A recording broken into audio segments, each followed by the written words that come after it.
Now it's time for Brad's Tech and Tone Tips.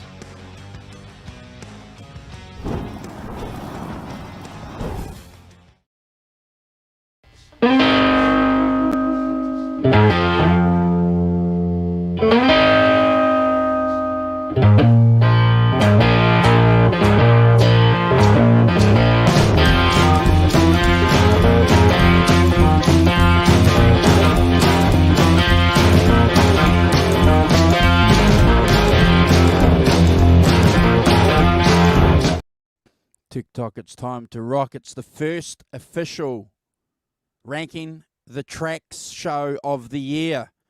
And in particular, it's a special one because one of the songs on this album is named after Brad Cook. I was waiting for someone to bring that up. Oh, Brad Cook is named after one of the tracks on this album. Okay. Is it? Well, you've got to think, you've got to get this, chronologically, Brad Cook comes after one of the tracks, not before. Therefore, okay, so we got to do a special shout out then to Alan for naming Brad after a Doors song. Yes, that's exactly it. It's an anagram, yeah? That's the word for it, isn't it? Yeah, you could imagine an anagram. Alan and her friends all getting together and saying, what we need to do now, girls, is we need to find an anagram because I'm listening to the Doors album for the new baby, whether it's a boy or girl. I don't think that actually happened, Andrew. You think not? Really? I think also we can ask Ellen's in the chat. We can ask her. Just Ellen, if you could just confirm that this happened and you did.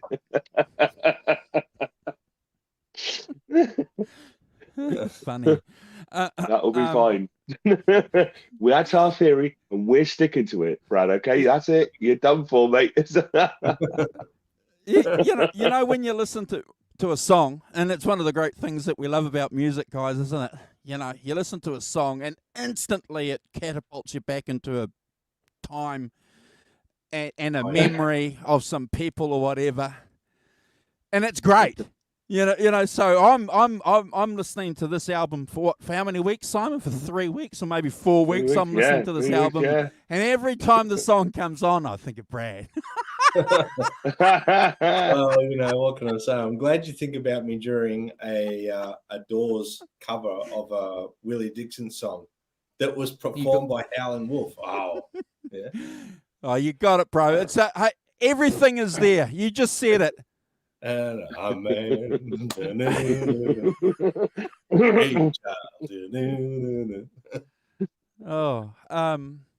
Look, welcome, guys. Good to see you.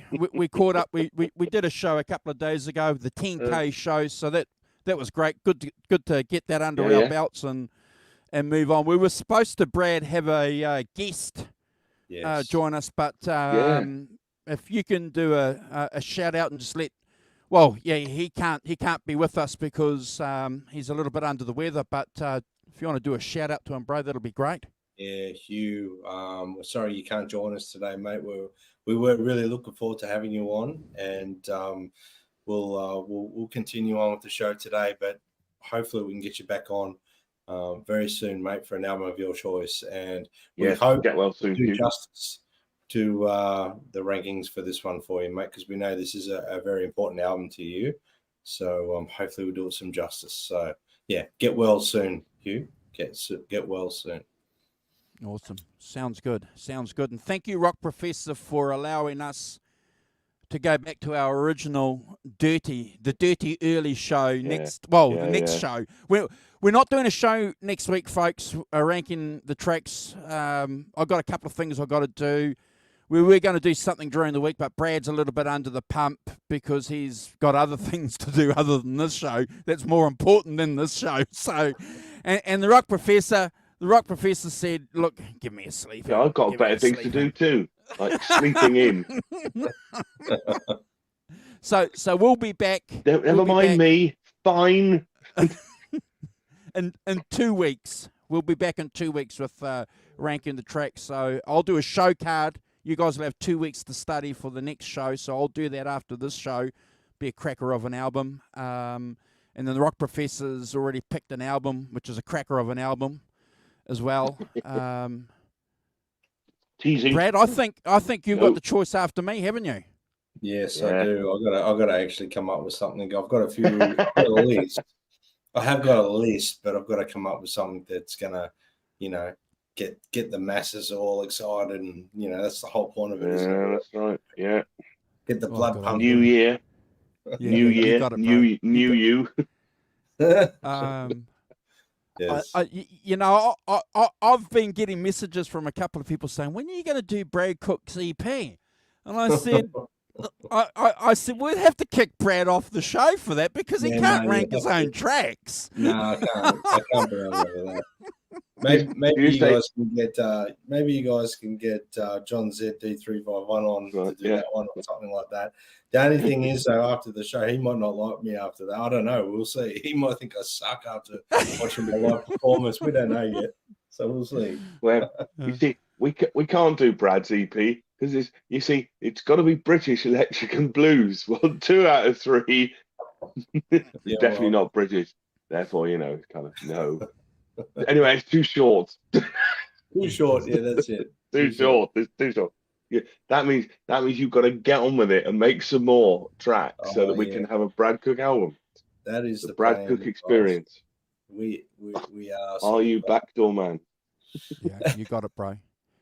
Rock Professor, do you want to do a shout out? I think we got 10 people watching cool. on the show, so that's the minimum number for a shout out, isn't it? Cheers. Yeah. So we said good morning to Nelson, who's in the shadows.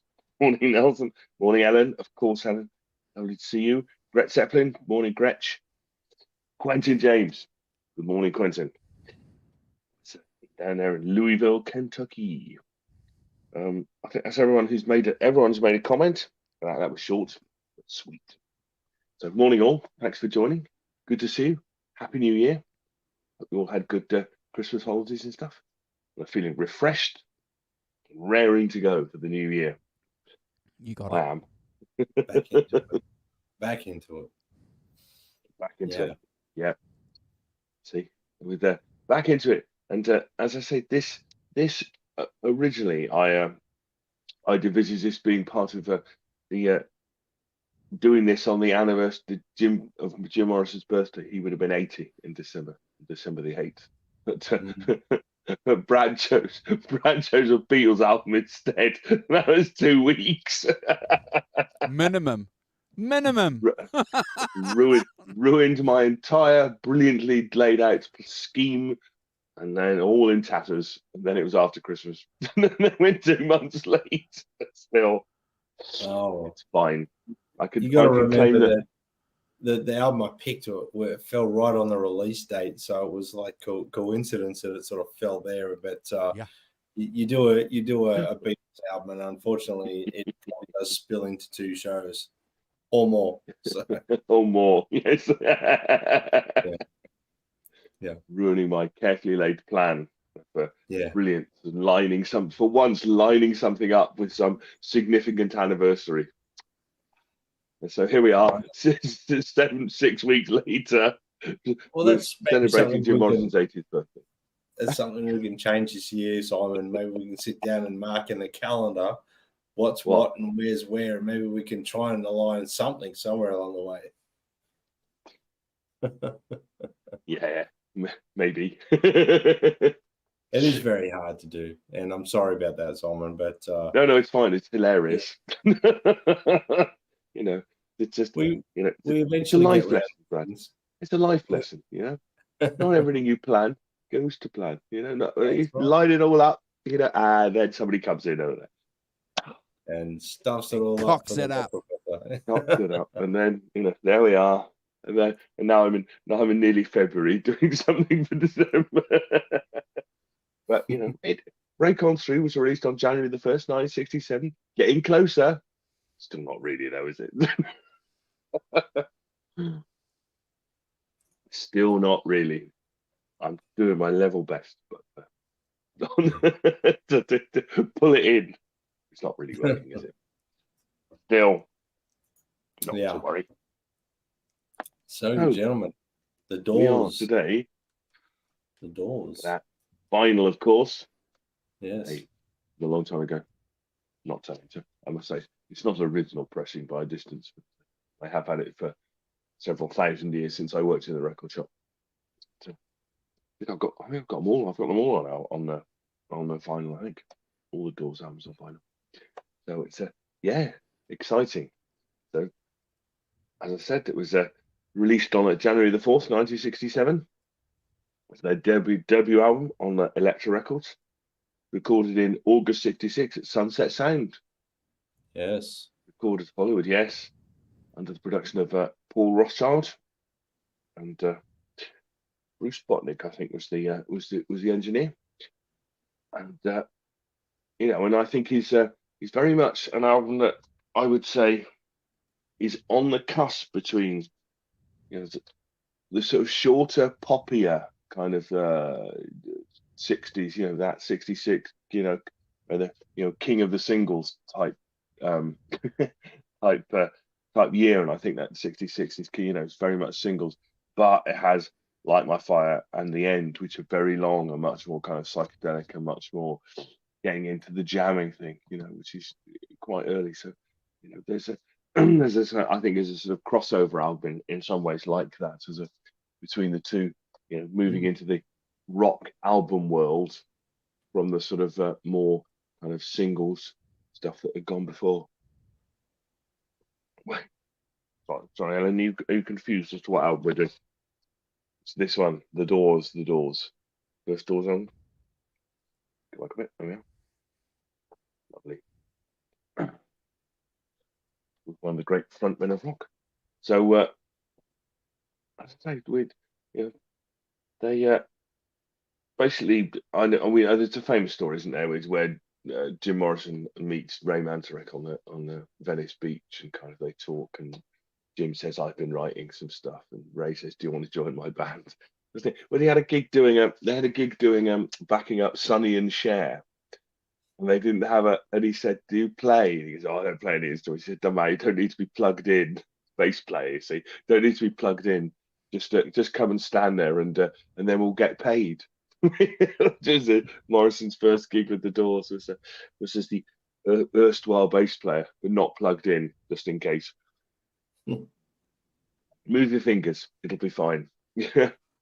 So, as I said, they met on Venice Beach, and they worked on their material. They're on throughout '66, mainly doing, interestingly, what we've talked a bit about here, doing it live. Going out and playing it live around the clubs of LA, and including famously the Whiskey A Go Go. But I think in those days you could go out. People didn't bootleg it nearly so much. It's much more difficult. So people went out and they played all their material and honed it on the stage, and worked it out, and saw what the audience reaction was to it before they went into a studio to record it. And, which and I think clearly the Doors do this, and famously they were the Doors were the house band in the Whiskey A Go Go from May to August '66, and they they famously had been signed. They'd been signed by Columbia Records, but they got released because of the record company were going to drop them. I think they went to the legal department. They knew someone in the legal department and went to them and said, "Can you get us out of this?" And, yeah, no worries. So then they went to Elektra, famously, new label set up by Zach Holtzman, who saw them at the Whiskey A Go Go, and at the suggestion of Love singer Arthur Lee. Love, they're another band we need to do at some point. Forever Changes, it's a great record. So he saw the two sets, and he called Rothschild to go and see the group. So they attended several sessions, and then they signed them to on August the 18th. They signed them to Elektra Records, and the Doors continued performing at the Whiskey until August the 21st, when they were fired due to their performance of the end, which we'll get to, on which Morrison provided an uncensored retelling section of the mythical Greek king Oedipus. Very, very opposite. So the album was recorded by Paul Rothchild and engineer Bruce Botnick at Sunset Sound Studios in Hollywood, California, over a week. So, sort of took their time in those days, taking a week to record an album. Late August '66. Indian Summer and Moonlight Drive were the first rehearsal outtakes of the album, whilst the first actual songs recorded appeared being I Looked at You and Take It As It Comes. It was recorded on a 4-track. It was used at the cost of approximately $10,000, which is not too bad. Oh, right. Teasing, Ellen. I'm teasing. I could show a tiny corner of it. See if you can work it out. You have to go back and look. 3 of the tracks were utilized as bass drums on one track, guitar and organ on another, and Jim's vocals on a third. The 4th track were used for overdubbing, mainly Morrison's harmony vocals and bass guitar. So Ray Manzarek said, on some of the songs we brought in an actual bass player, one of Los Angeles cats, Larry Nectar, who played the same bass lines I played on Light My Fire, for instance. He doubled the bass line. So according to Botnick, what you hear on the album is what they did live. I just said it wasn't just playing the songs, it transcended that. However, session musicians Larry Nectar and Krieger overdubbed bass guitar on several tracks in order to give it some punch to the sound. Because I think that they knew that you could, although Manzarek played the bass thing live on his keyboard, the Fender keyboard, you had to have some bottom end from a bass guitar on the recording to make it more balanced.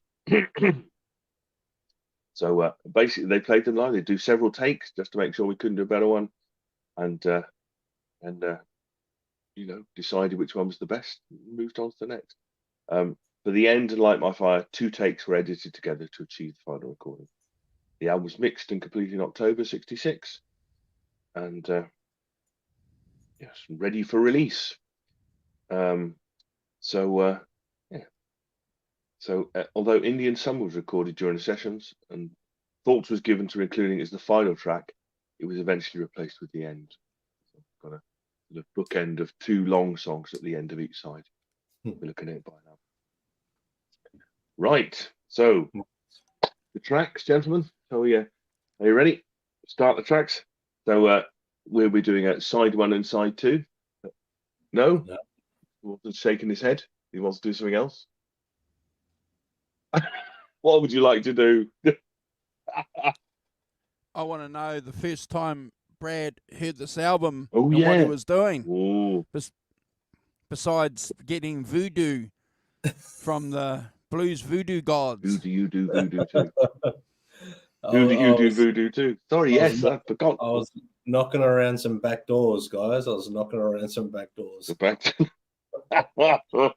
No, I'd heard the Doors prior to hearing this album. Obviously, I'd heard the hits, heard the radio, classic rock radio in particular, here in Australia, in Sydney. When I was living in Sydney, there was a good radio station used to play the Doors all the time. So I would have heard pretty much like Break On Through, Light My Fire, heard those sort of things.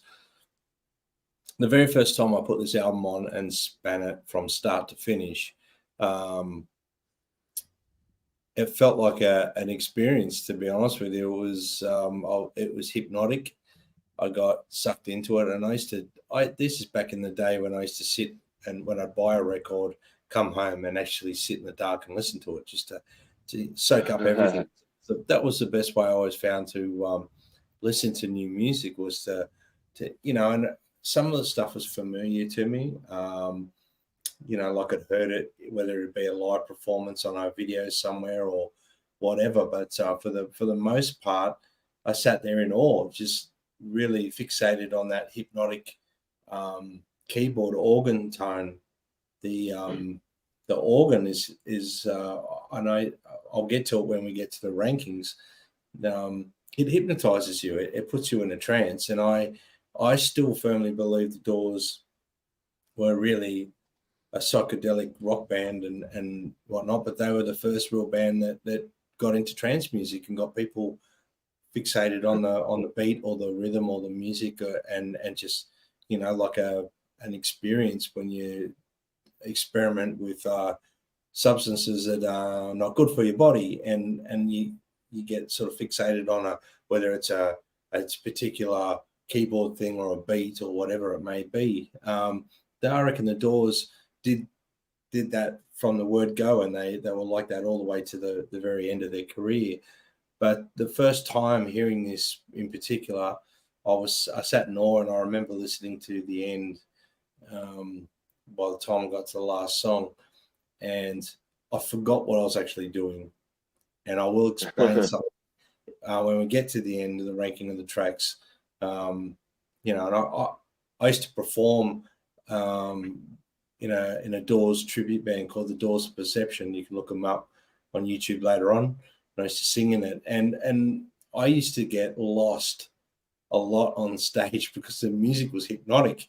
It used to put me in a trance. Sort of, I'd go, "Were we doing the end?" And I'd be like, "Holy moly, what part of the song am I up to now?" Because I'd forget, because you just kind of get sort of lost in the music. And that was exactly what happened the first time I listened to it. And even today, when I put it on, I got lost in the song again. I was sitting there listening to it, and I completely lost concept of time, problems in my life, whatever pressures that are going on. So the Doors were, this album in particular, a massive part of who I am as a musician today, because the influence was very heavy for me. And I'm quite grateful that my son has taken this band on, you know, not reluctantly, within his own, you know, will. He wants to do it. He's taken this band on as becoming his favorite band, and favorite performer is Jim Morrison. So, you know, it's amazing that new generations of kids are coming up loving the Doors, and this album in particular is one of his favorites. Andrew, Simon. Yes, Simon, what about you? What were you doing when you first heard this album, please? So long ago, I can't remember when I didn't hear it, if you see what I mean. I didn't buy it in the first flush of things, because I think Jim Morrison died in 71. I started buying records in about 72, 73. Mm-hmm. And I think that because nothing new came out when I was starting to buy records, I didn't necessarily go back, although I clearly knew Light My Fire and stuff, because they're still radio staples in the early 70s, I think, and still comparatively new. But I didn't get the album, and I don't think I got the album until I worked in the record shop, which is 79 to 82. So that's when I I'd met my friend Gerard, and kind of, so I was in a period of going back when working in the record shop, and I was buying all the 60s Dylan stuff, and getting more into the 60s stuff, where it wasn't just what was being released then. That's what you do when you first start out. Only a bit later you go back. So I think this, as I say, this album I got in the record shop for sure, but and had it ever since, and I mean, certainly in my student days, the Doors were a real staple. This is 82, mid 80s, so a bit later on to the scene, but they were still one of my staples, and because of as you say, Brad, it's that hypnotic thing, isn't it? You feel that, and I know that that's what that shaman thing that Jim Morrison was into, that the live thing where they would go into these kind of hypnotic long jams, and kind of and if you've got any of their live albums, the Doors Alive, that's what they used to do, and it's all about kind of recreation of getting into that hypnotic state, into taking you somewhere else that is immensely attractive, I think, in many ways. And so clearly it was different, in the 80s it was different to what was going on then. So much more organic than but hey, had keyboards, so keyboard led band, that's quite 80s, isn't it?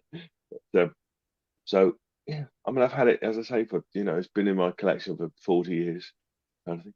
Yeah. And gets played, and is part of my part of my rock sort of thing, really, of getting into them. But as I say, things like Light My Fire and have been, listened to them since they were there, because they was part of the radio stuff.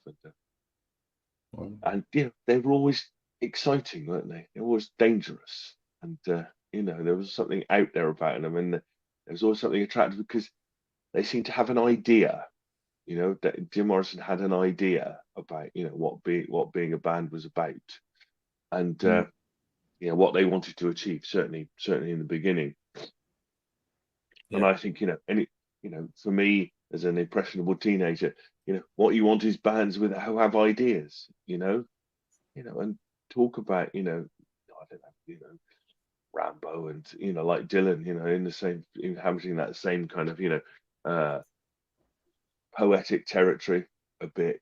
William Blake, the references are there, and as a kid, what you want is to pick up on the references for things within what you're listening to. I think it's one of the great things about rock music from that time is that there were all these references to philosophers and poets from the past and all sorts of things, and nobody, and that was really important to me, because that signpost to things that were cool but also interesting, and worth going back and investigating at future points. I think it was one of those kind of the early 70s, certainly one of those zeitgeist times when that was happening a lot.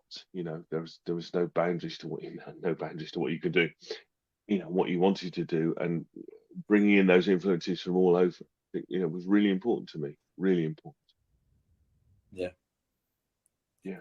Andrew. G'day, great Vanzini. Thanks, bro, Graham, and also a new person in the chat. With it, Harmony. Thank you for joining us, guys. I think the Doors is one band I can say that I discovered by myself here in New Zealand on a Sunday night. There used to be a serious musical program called Radio with Pictures that would play some of the videos and talk about the stuff that pop TV wasn't showing. And they played this Doors documentary, and I think it was the Dutch one at the Roadhouse. And I remember looking at this guy called Jim Morrison in his leather pants and this white shirt, Brad and Simon, thinking this guy is so cool. And I knew, as you said, guys, many times in your intros, Light My Fire, I knew that song. It's etched on my brain because, it's been on radio for years and years and years and years. Even back then, and that in the olden days, even more, I suppose. And I was just enchanted by this guy who was just holding the mic like this, Brad, and just doing this stuff, and he's singing so deep. And I remember being blown away and buying this album, and not long after this, Absolutely Live, which is 1 and 2, which is one of the greatest live albums ever, and can't wait for us to talk about that album at some stage, guys, because there's some phenomenal performances on there. And Alive She Cried as well, which had a great version of Light My Fire. And we've discussed this, Brad, I think, because we've done a couple of Doors shows already on the channel. And I remember thinking, Simon, this guy is cool. And I just want to sort of touch on something that you mentioned in your intro. We've had gateway artists in our lives. Clapton, for me, opening up the doors to Muddy Waters and Robert Johnson. You're right. Jim Morrison, I remember reading that Danny Sugarman biography where they talk about the French poet Arthur Rimbaud, and I remember going to the library and getting his books on poetry out because of Jim Morrison and reading poetry, Brad.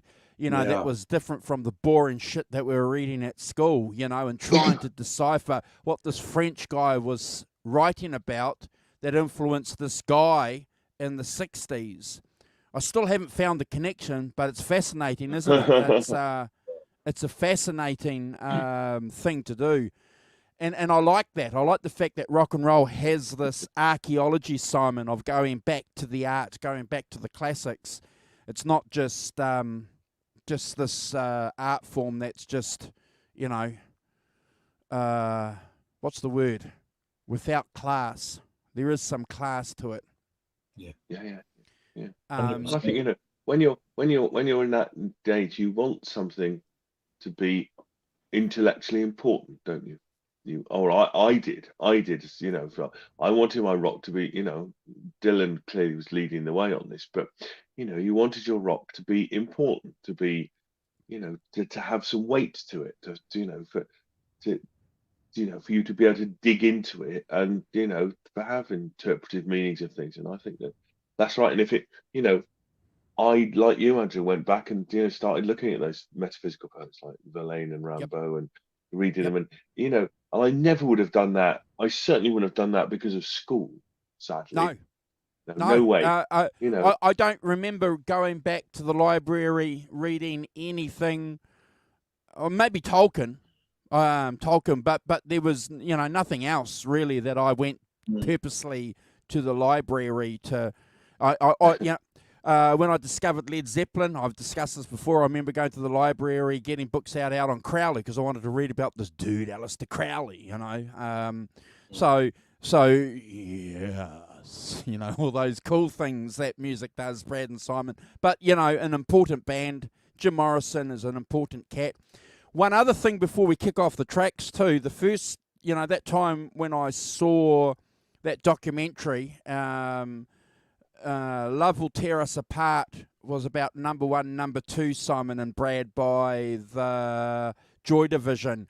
And I remember going, this guy, Ian Curtis, is in the Jim Morrison mold. You know, so you got a guy singing in the 60s and a guy in the 70s, early 80s, 81, 80, doing the same thing. So this guy is really influential, Brad. Yeah. 100%. I mean, that you know, you want to talk about influences, as you know, Jim vocally influenced a lot of people, a lot, and he was, you know, he was right into the crooners, he was right into the Frank Sinatras and all that, as well as the blues. He was right into all that stuff. So, but yeah, Jim was And I'm going to interrupt, bro. And this is where, if you're watching on replay, folks, and if I remember, I'll put a card here. Go and check out Brad's channel, because there's a couple of videos on Brad's channel where he's doing a couple of Doors numbers. Well worth watching. Yeah. Sorry for interrupting, bro. No, I think overall the whole band were very influential, and we'll get into it a little bit more with the rankings, I think. Cool, we'll kick it off then. I do remember, I'll say one more thing. This album in particular, I bought this on CD when I was studying at TAFE and my apprenticeship, and I remember putting it on in my Datsun 180B, driving along. Just driving along, cruising, windows down at night time, coming back from my friends' houses late at night and things like that, just listening to the end, and it's taken me back to that moment in time in life. It's funny how particular albums will take you back to a particular time in your life that's very special. Can you, before we start the show, can you answer one question for me, bro? Did that Datsun... Remember your mother's watching? This is a nice question, Simon. Did that Datsun have roof racks for those short boards on it? Is that you know? A few points in my surfing career, yes, it had roof racks. Yeah, nothing like a Datsun with roof racks and a surfboard, bro. I'm saying yes, Andrew, 100%. Fantastic. The old Datto 180B. Oh boy. Yeah. See, look, Great Vanzini says, I was impressed by how much music was made with 3 musicians and a singer. It was powerful. Yep. See, and I think that's, Great Vanzini, who saw them twice. I'm so jealous. Yes. That's Yep. fantastic. Yeah. Yep. Well, let's get into the ranking, gents. What do you reckon? The ranking. Why not? Let's let's start off. So the first track is "Break On Through to the Other Side," which is kind of, I think, I always thought of this as a kind of Doors manifesto. You know, "Break On Through" alluded to, Brad, as you said earlier, that they took their name from the Aldous Huxley book, The Doors' Perception, and this is about breaking through the Doors' perception, break on through to the other side, using music as a means to do that. And Jim Morrison said, he looks to shake things up, common theme in his songwriting. In '66, he said, "I like ideas about breaking away or overthrowing of the established order. I'm interested in anything about revolt, disorder, chaos, and especially activity that seems to have no meaning." Certainly did that all right, but I know he was really, interested in the way, he could control a crowd and stuff and get it to do things. And I know he's really interested in that sort of crowd control. It's Arm with Harmony. They weren't well. '67.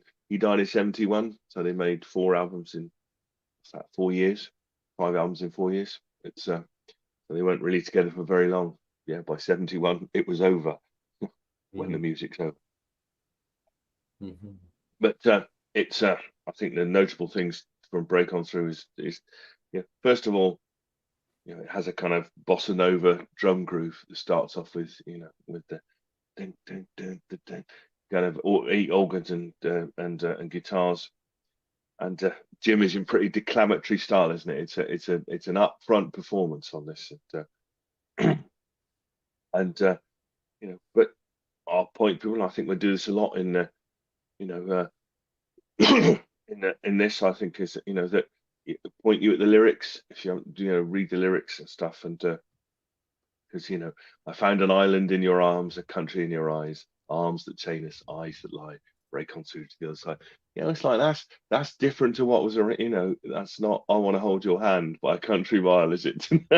My favorite thing to say on this channel, I think, but so I think it's as I say, it is a kind of it's a manifesto for the Doors and what they wanted to do, and I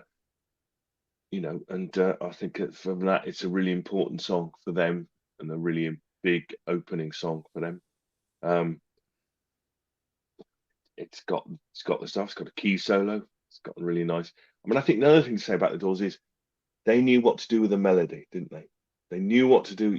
They had the melodies, they had the songs to back up the lyrical style. And I think that it's really important to say that, and we'll say that a lot probably in this ranking the tracks. So it's not a very long song. It's and as I say, it's only 2:25. So I think it's one of those songs that still in that kind of '60s, mid '60s singles type mold, and was a single, of course.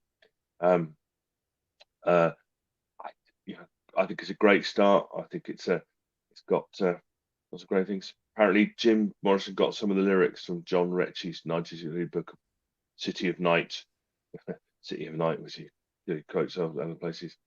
So you can have a look at that. Made the scene week to week, day to day, hour to hour. This contains that's lyrics that he got from this book. So, and as I say, for me, a manifesto for the Doors and what they want to do, and links into to where they got their name from. Perception. 10 out of 10 from me. Never a skip. Brad. Yeah. Wow. Well, Break On Through for me. Break On Through to the Other Side. I think this is like a beginning of a psychedelic journey to the other side. That when I say that, they're giving you an experience in words and music and singing to help you understand what it's like to take that journey to the other side. I think the opening track sets the whole tone for the album. It's energetic. It's got that driving sort of bossa nova rhythm from Densmore, that massive tonality of the organ from Manzarek. It automatically hooks you in. You're transfixed on it as soon as it comes in. Robbie's guitar comes in pretty pretty short after the keyboards, and his playing was so unique and so authentic compared to other players around at the time. To me, anyway, I think it's a lot of it was because he was more of a classical and flamenco acoustic guitar player, and I think at this particular time of the Doors' career, he'd only been playing electric guitar for a month or so. So he transitioned over to electric guitar. And I know Robbie loved the blues as well, but his stylings were very blues orientated, but still had that classical feel. And I will note that he used to play no pick at this particular point in his career. He used to use his finger picking with his hand. And I think that also plays heavily on the sound of the band, just as much as Ray Manzarek's keyboard playing and bass playing as well on the Fender Rhodes and the whole thing, the sound of the band. You were transfixed. That organ solo from Ray Manzarek. Wow, it's phenomenal. It's got a lot of soul in it. That's what I'm hearing. It's got like that soul feel that he's doing on the organ there, and that it still sucks me in every time. I think the part where Jim says she gets high, she gets high, she gets high, she gets higher. That bit there, that's groundbreaking. I don't think anyone was doing that stuff at that particular time. If they were, I'm sorry, I'm not familiar with it. But for that particular time when this record came out, it's pretty massive. The reverb they used, or the echo chamber, the famous echo chamber, a lot of Van Halen fans will know about this at Sunset Sound Studio, especially on Jim's voice, sounds incredible. Gives you that spookiness to the song. I do remember the first time I heard this song, I was immediately drawn to that hypnotic sound of the band by Jim's vocals. He's one of my favorite vocalists of all time. And even more by the lyrics. The lyrics, just the more I started to familiarize myself with Jim's words, they resonated with me quite heavily. And, Jim Morrison's vocals and the band's instrumental sort of prowess, I like to call it, create that sense of urgency and exploration into the other side. It's hard to think of another debut album by a band that has an opening track as good as this. Arguably one of the greatest, debut albums by any band, in my opinion. I think every teenage boy growing up dreamed of being able to sing like Jim Morrison, and pretend in the mirror to be Jim Morrison singing along stage, to the Doors, holding the microphone stand like Jim Morrison and standing there and with that brooding rocker thing. I know I did it as a young kid, and I did it also in a tribute band. And every night I used to walk off stage just thinking, that was a trip. That was fun. I have to give this song 100 out of 10. It's a Brad score, and I honestly think it's a phenomenal track. Andrew. Thanks, guys, for your wonderful thoughts about that opening track, and everybody else too. If you want to give a ranking for the tracks, please do. Alan's given it a ranking already, 9 out of 10. So if you're in the chat and you want to rank these songs, join the party. Look, Simon's already mentioned Samba. And one of the great things that I love about this band that's sort of come out over the last few years, Simon and Brad, and folks in the chat, there's a lot of information now on this band, a lot of books, a lot of articles, and John and Robbie, for example, and Ray talking about what they did, Brad and Simon. So you get it from the horse's mouth, what these guys are doing. So, that samba thing, samba thing that the rock professor mentioned, the guys themselves are saying this is exactly what they did. And when you've got John Drensmore sitting there and then he's playing it, and you can hear it, Brad and Simon, and go, "Wow, that is." And then they add the other tracks to it, and it's like that's a rock and roll track now. You know, it's just phenomenal. So again, one of the reasons why get the basics right, folks. If you want to learn to play a musical instrument, get the basics, and you can go and do that with everything. It's what I love about rock and roll. But you're right too about Robbie. You know, being a classical guitarist, bro. And there's a little bit more when we come to talk about the picks with his guitar too. A little bit about that. But you're right. You know, he talks about how he basically grabbed the bull by the horns and said, "Yeah, I've got to play the electric guitar." I think Jim he sort of edged him on too, didn't he? You know, he said, "You can do it, bro. You can do it. You know, go and do it." And when Jim Morrison asked you to do something back then, a lot of people did it because he just had that kind of personality, didn't he? But Simon, you're right with that samba snare. It's just fantastic. And then it comes in with the keys, Brad, that you've mentioned. It's like, this isn't rock and roll. This is not supposed to be, you know, rock and roll, but it is. And it fits in well. Fits in great. And then you've got Jim Morrison with his unmistakable vocals. And you're right too, Brad. You know, no one was singing like that. No. Nobody was singing like that I can think of. At that time, so you know he busted the mold with that. Love the live versions too, folks. There's some great live versions, and one day we'll talk about them. And I have to agree with Simon. You know, this song captures the essence of what the band is in that opening track. It's fantastic. It's a 10 out of 10 for me. Not quite a Brad score, but it's a 10 out of 10. A few more coming. There's a few coming, bro. There's a few coming. So, you know, Easy. hold on. Easy. Don't ditch me, bro. Don't ditch me. Don't go too early. 10 out of 10, never a skip. Great track. Yeah. It's one thing that struck me then when you were talking about it, Brad, is that I get high, she gets high, she gets high. To me, that's got remember this. It's got a link back to "I Want to Hold Your Hand," isn't it? I can't hide. I can't hide. It's got that same kind of melody as well. Interesting. Yeah, I think it was more the lyrical content that I was referring to, though. I think it's me making this up. I don't think it is. But you know, it just look, the channel dog is here, Pepper. She's had a haircut. She's got some Ribbons. samba.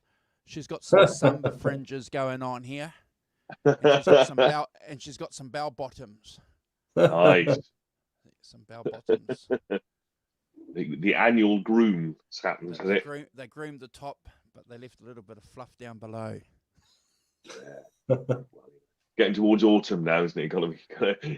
Got to let it grow back for the winter. Thank you. Lovely, Sorry for interrupting the show. No, that's fine.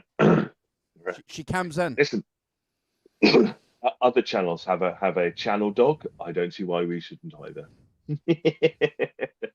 Your mascot. Yeah, absolutely. It's all the rage. It's all the thing. So anyway, so track 2 is Soul Kitchen.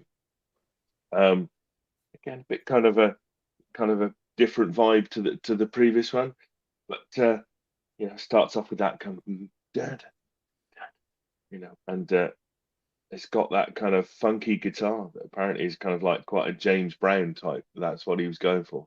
Densmore was going for the not Densmore.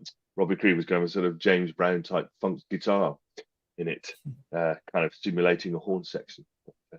Like a lot of things, it never struck me like that until I heard him talking about it on. I was watching something, and he was talking about doing it, which is quite interesting.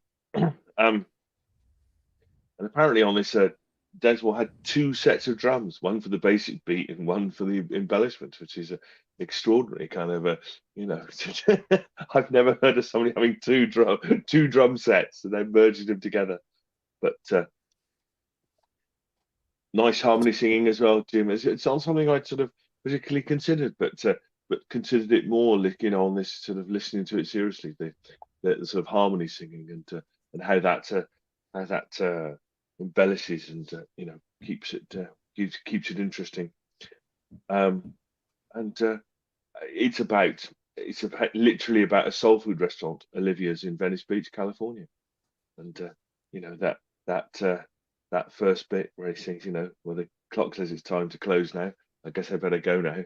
But there's still one place to go. That is literally, last stopping off place.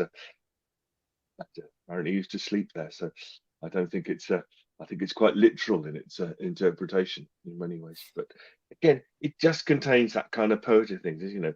Well, your fingers weave quick minarets, speak in secret alphabets. I light another cigarette, learn to forget. Well, I think that in many ways that's the message of this song, isn't it? Learn to forget. If you wanted a message in a song, that's probably it. Beautiful guitar solo, and I think we'll say this a lot. I mean, he has a particular style, Robert Krieger, doesn't he? It's kind of melodic, and but it's quite hypnotic as well. It has, all this stuff has a hypnotic kind of vibe to it. Even though this is again not very long, so only 3 minutes 30, so it's not still very much in that single territory. But that half this album, well, lots of the tracks on this album inhabit. But great stuff. Again, verse, chorus. So it's definitely sort of a traditional structure of the song. But again, has a fantastic melody, and Jim kind of does that kind of more crooning sort of thing rather than his blues shouter. I think, pretty smooth vocals. And so 9 out of 10 for me. Never a skip. Great second track, and always something attractive in it to hold you and keep you interested. Brad.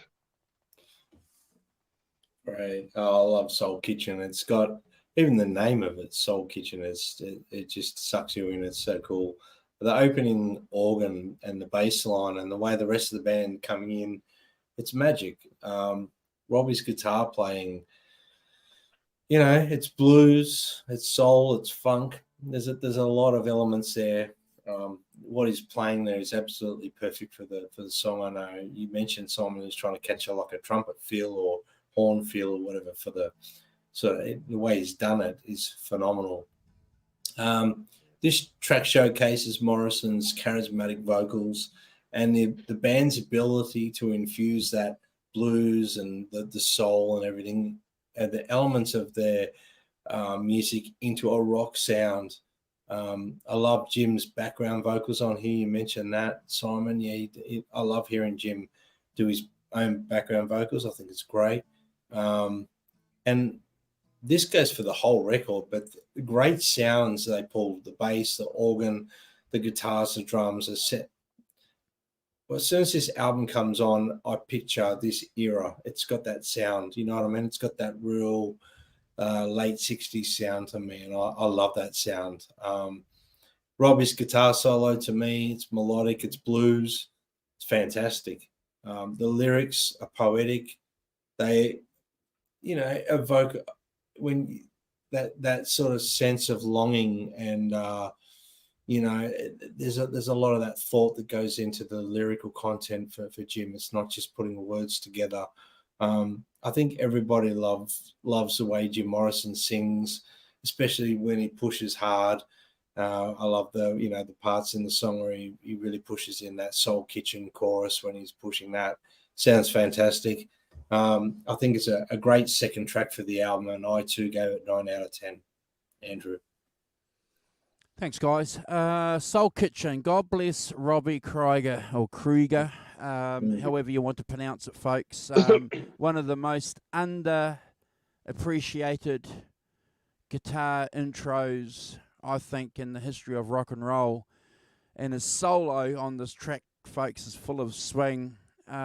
We love talking about guitar plays here on this channel, and we like making references to books out there that can articulate where the guy or the girl is coming from musically. And go and check out his biography that came out if you're a guitar player and you want to understand a little bit more about where Robbie came from and where he kind of went with his guitar playing. He was pretty proud of this intro, Brad. He was pretty proud. He liked going back to the band saying, hey, check this out. And, they were a collective, bro. They supported each other, and they kind of knew that, he was learning. Again, I'm going to repeat myself, the instrument there, but,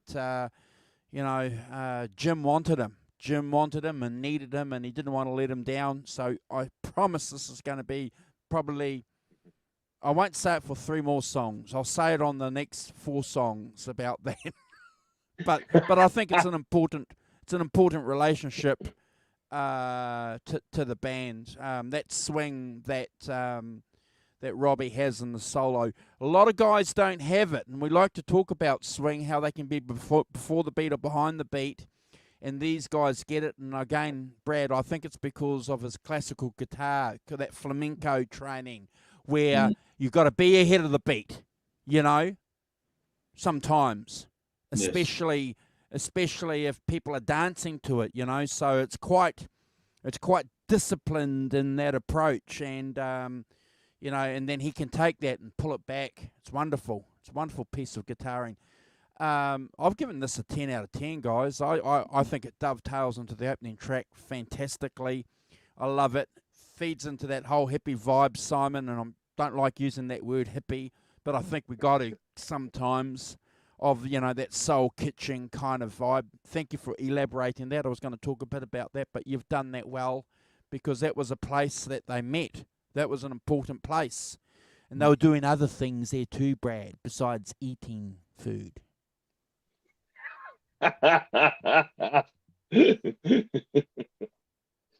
Yes. Daddy know. Rock Professor. Well, yes, it's so the third track is the Crystal Ship, which again only 2.5 minutes long. Yes, great Vangelis. He was perfect for this music, absolutely. So Arm with Harmony says, born and raised in Eugene, Oregon. Old hippies do not die, they move to Eugene. Nice. Fantastic. That's cool. I love it. I'm going to pitch that. So, yeah, that's nice. That's really cool. So the Crystal Ship is a much more sort of a easy down, sort of different vibe to it, completely more sort of calmer, kind of very melodic, beautiful melodic, poetic song, I'd say. And Jim definitely on it in his crooning voice. I mean that in a good way, not in a bad. That smooth, kind of that baritone voice. He's got beautiful. He's baritone. Anyway, I'm going for that. Maybe a tenor. Anyway, doesn't matter. But just subdued guitar, organ, and drums. Not too, again, you've got that beautiful melody, beautiful piano solo in it as well, in the middle, and and I think that the lyrics for it, for me, are kind of, they're a sort of meditation on some things. Apparently, it was about his first love, Mary Werbelow, and basically he used the transparent images of his relationship in this. I'll just pick out the last verse. The crystal ship is being filled, 1,000 girls, 1,000 thrills, a million ways to spend your time. When we get back, I'll drop a line. That's what the Doors. That's where the Doors are going, isn't it? That's about their increasing fame as a band, and how that's going in 1967. Clearly going well. I love this song. It's a beautiful song. I think it's beautifully poetic, and I gave this a 10 out of 10 because I don't know where else to go with it. Really, it's deep. To me, deeply beautiful, and with lots of meaning and lots of fantastic images and things. So 10 out of 10 for me. Never a skip, Brad. Yeah, I agree. It's that's more of a subdued sort of it's got like an introspective sort of feel to this song. Jim Morrison's poetic lyrics, they set a backdrop. It's atmospheric and melodic. The music is hypnotic. I love Robbie's subtle guitar playing along with the delicate keyboards. Densmore plays exactly perfect for this song, like he does on everything. And there's a wonderful piano solo from Ray Manzarek. The song is very sparse, like it's deliberately that way, and it builds and dips perfectly Jim Morrison's vocals are beautifully recorded, and he sounds amazing. He has a wonderful crooning voice, and very soft-spoken voice when he talks. He's got that wonderful sort of tonality to his voice. And when he really pushes, he's got a lot of timbre in his voice, that timbre-like quality that I love in vocalist. And I could never get enough of his voice as a kid. I loved it. And the song really highlights the band's versatility, in my opinion. It's one of my favorites on the record, and for that reason, I could go on about this one forever. I'm giving it a 10 out of 10, never a skip. It's a wonderful song. Andrew. Wow. The Crystal Ship for me, guys, is the song where Jim Morrison is the poet. This is Jim Morrison in the poet pose. This is Jim Morrison saying to the world, get used to it, folks. This is who Jim Morrison is. And the fact that you've all mentioned that there's some kind of playing down, some kind of delicateness to the music, again, suits this whole idea of Jim Morrison's understanding of the classic role of the troubadour, where the troubadour goes and he gives the words, Simon. It's about the troubadour. It's not about the music anymore. It's about what I'm saying as the poet. And that's what I think. And I think Morrison is sort of getting into that, isn't he? You know, there's that famous clip where they all come out of the plane or they're getting onto a bus. I can't remember, Brad. And they say, you know, John Drenswell, percussionist, you know, Jim Morrison, poet, you know. And it's like, you cool cat, poet. You know, everyone else is singing rock and roll singer, lead vocalist, you know, but no, poet. That's the impression I got when I was a young. That's the impression I got that Morrison was giving when I first heard this as a young boy, 13, 14, 15, Brad. And when I listen to it now, I still get that kind of feeling. Not quite a 10 out of 10, bro, because there's lots of other songs on here, bro. I've given it 9 out of 10. But still a good score. Thank you, bro. It's a 9. 9. 99 Luftballons. Churlish 9.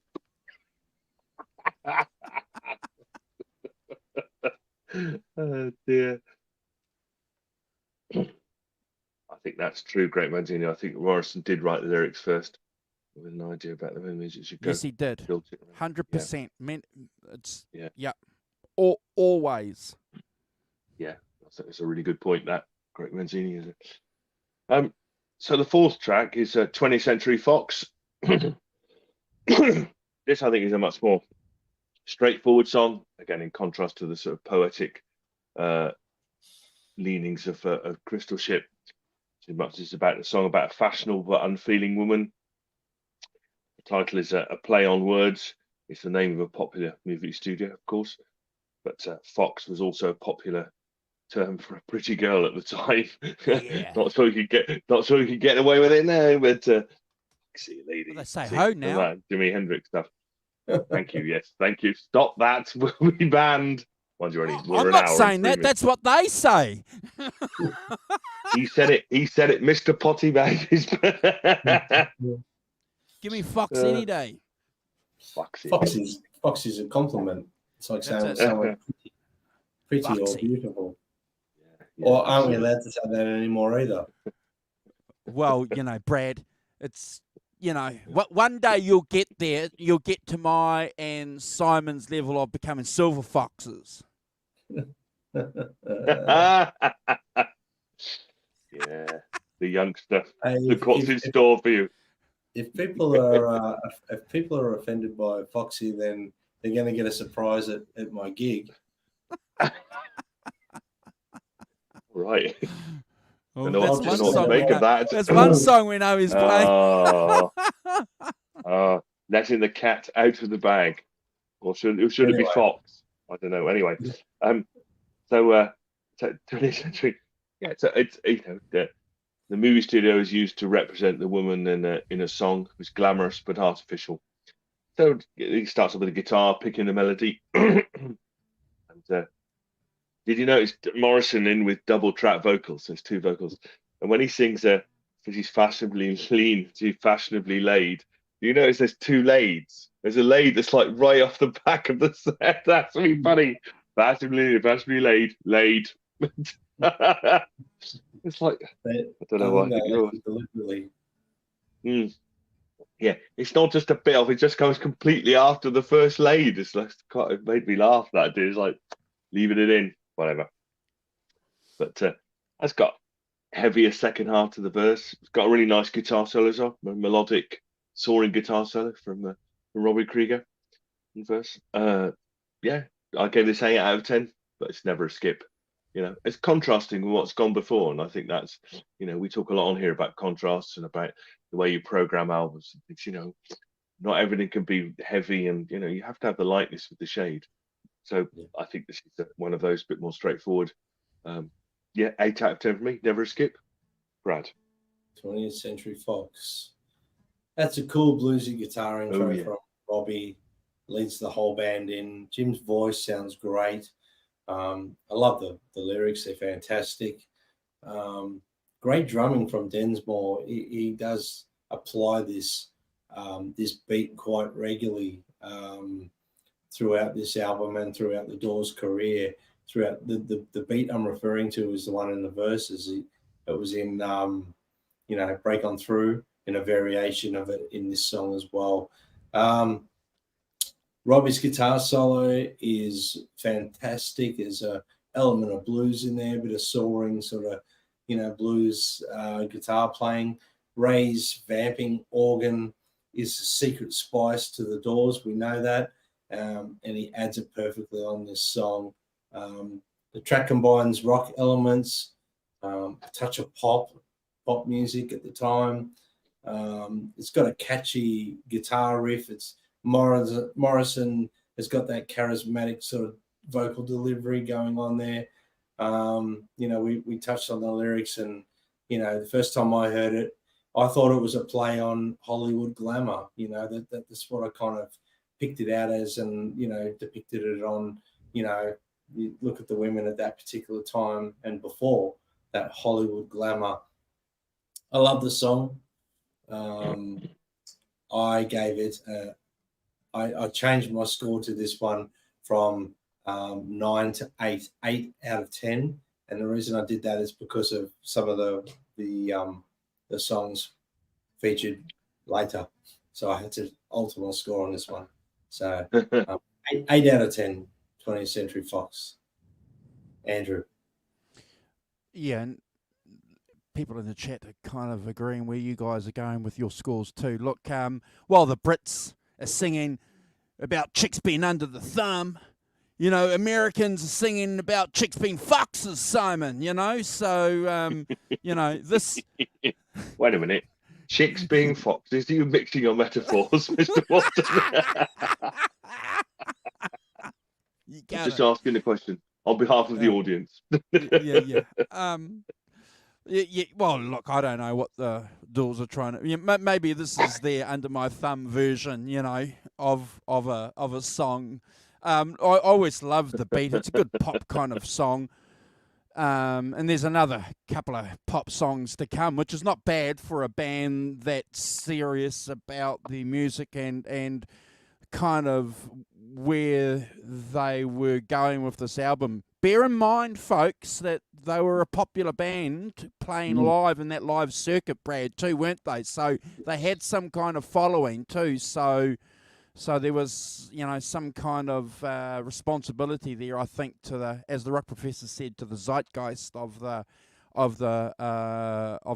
period of time. But also, an album has to have some radio stuff. This is certainly one of them. Cool guitar solo. And as you said, Brad, singing about foxes, it's always a good thing.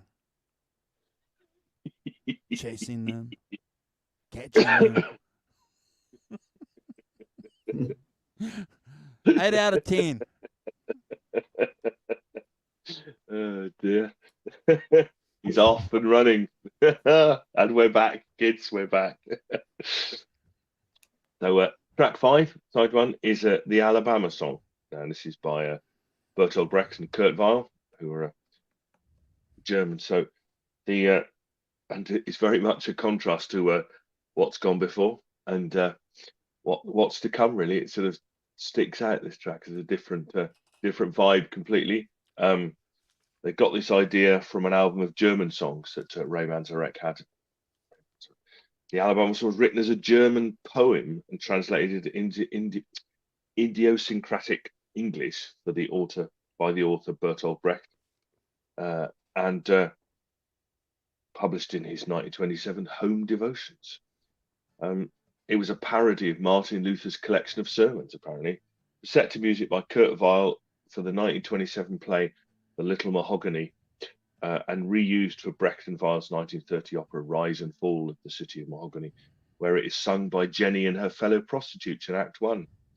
Although the majority of all 3 works is in German, the Alabama song retained Hauptmann's broken English lyrics throughout.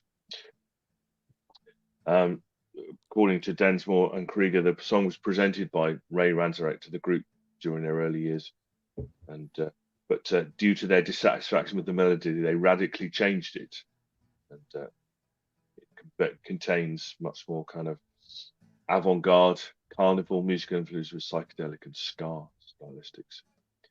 For the Doors recording, Ray Manzarek also contributed marxophone along with an organ and keyboard. Marxophone is a bit like a hurdy-gurdy type thing. So it's a hand-plucked instrument, which you can hear on it.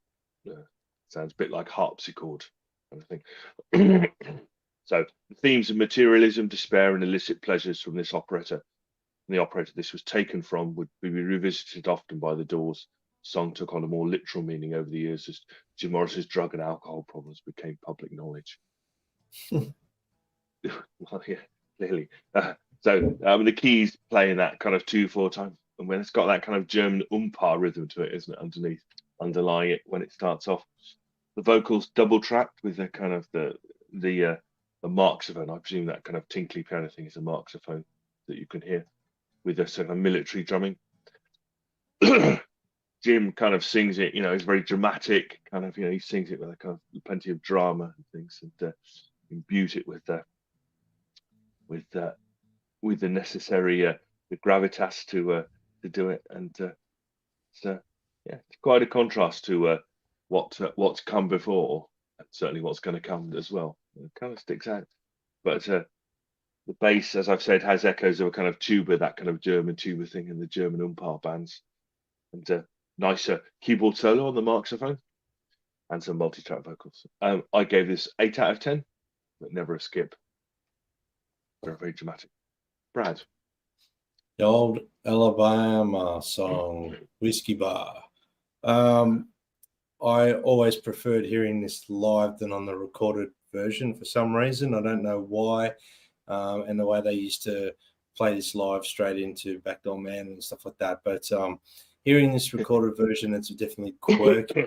I think it's Doors putting their own spin on this theatrical type song. They add their signature sound to it. It's like an unconventional sort of lyrical song, really. It's got a memorable chorus. The overall sound is somewhat disjointed, but it works, if that kind of makes sense. And I think a big part of that is the marxophone that Ray put on it. And that is really the signature part of the song for me, that what gives it the quirkiness. And Jim's vocal delivery is very laid back, gives him the opportunity to sit in with the song itself. And, as the song you alluded to, Simon, when they started to get a little bit later in their career, it had a little bit more of a spin on it for Jim being a whiskey drinker. So he used to put himself into that performance. And maybe that's why I preferred it live than the recorded version. But that being said, I still love it. I gave it a 7.5 out of 10, Andrew. Never a skip. Yeah, you've stolen my thoughts there, bro. I like like you, I suppose, I was listening to a live sheet. No, sorry, absolutely live before I bought this album. So you're listening to Who Do You Love on, and then it goes into Alabama Song, Backdoor Man, Love Hides, and 5 to 1. A perfect side to a live album. Yeah. It's a perfect. It's just whole. Yeah. Oh. And the And segue, then the segue, yeah, the way the segue. perfect. Yeah. Perfect. Mm.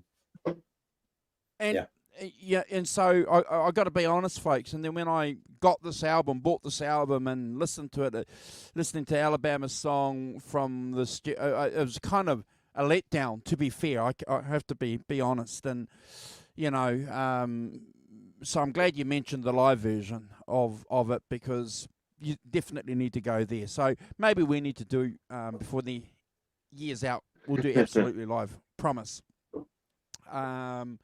But you're right, Jim sings a little bit differently on this track, doesn't he? As opposed to the other tracks on this. So he's discovering his voice as an instrument. He's doing that well on this first album. There's lots of rock and roll singers that take 2 or 3 albums, Simon, before they discover their voice as an instrument, you know? So, you know, this guy's doing it on side 1.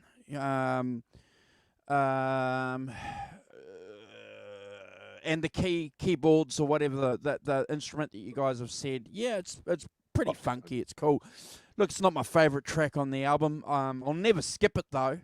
But I've given it 7 out of 10. Brad and Simon, never a skip. No, Good score. It's I think it's something quite amusing about the fact that the instrument's called a marxophone, and they're Bert Brecht and Violus are quite left wing things. So quite Marx, Karl Marx kind of marxophone is kind of like amuses me now. And as an aside, really. You would have something called marxophone used by left wing musicians, wouldn't you? Quite right. So the final track on this side is the how much we need to say about this really is Light My Fire, which is the second single off the album, the one they had to they chopped out most of the middle bit for the single to make it a 3-minute song, but this is a 7-minute song, and this is the one where they really stretch out into that more kind of psychedelic, hypnotic, dreamy thing that Brad was talking about earlier. So it's written by Robbie Krieger, who wanted to write about one of the elements: fire, air, earth, and water. He recalled to Uncut Magazine, "I was living with my parents in Pacific Palisades. I had my amp and an SG. I asked him, what should I write about? He said, something universal, which won't disappear in 2 years from now. Something that people can interpret themselves. I said to myself, I'd write about the 4 elements: earth, air, fire, and water. I picked fire as I loved the Stone song Play with Fire. And that's how it came about.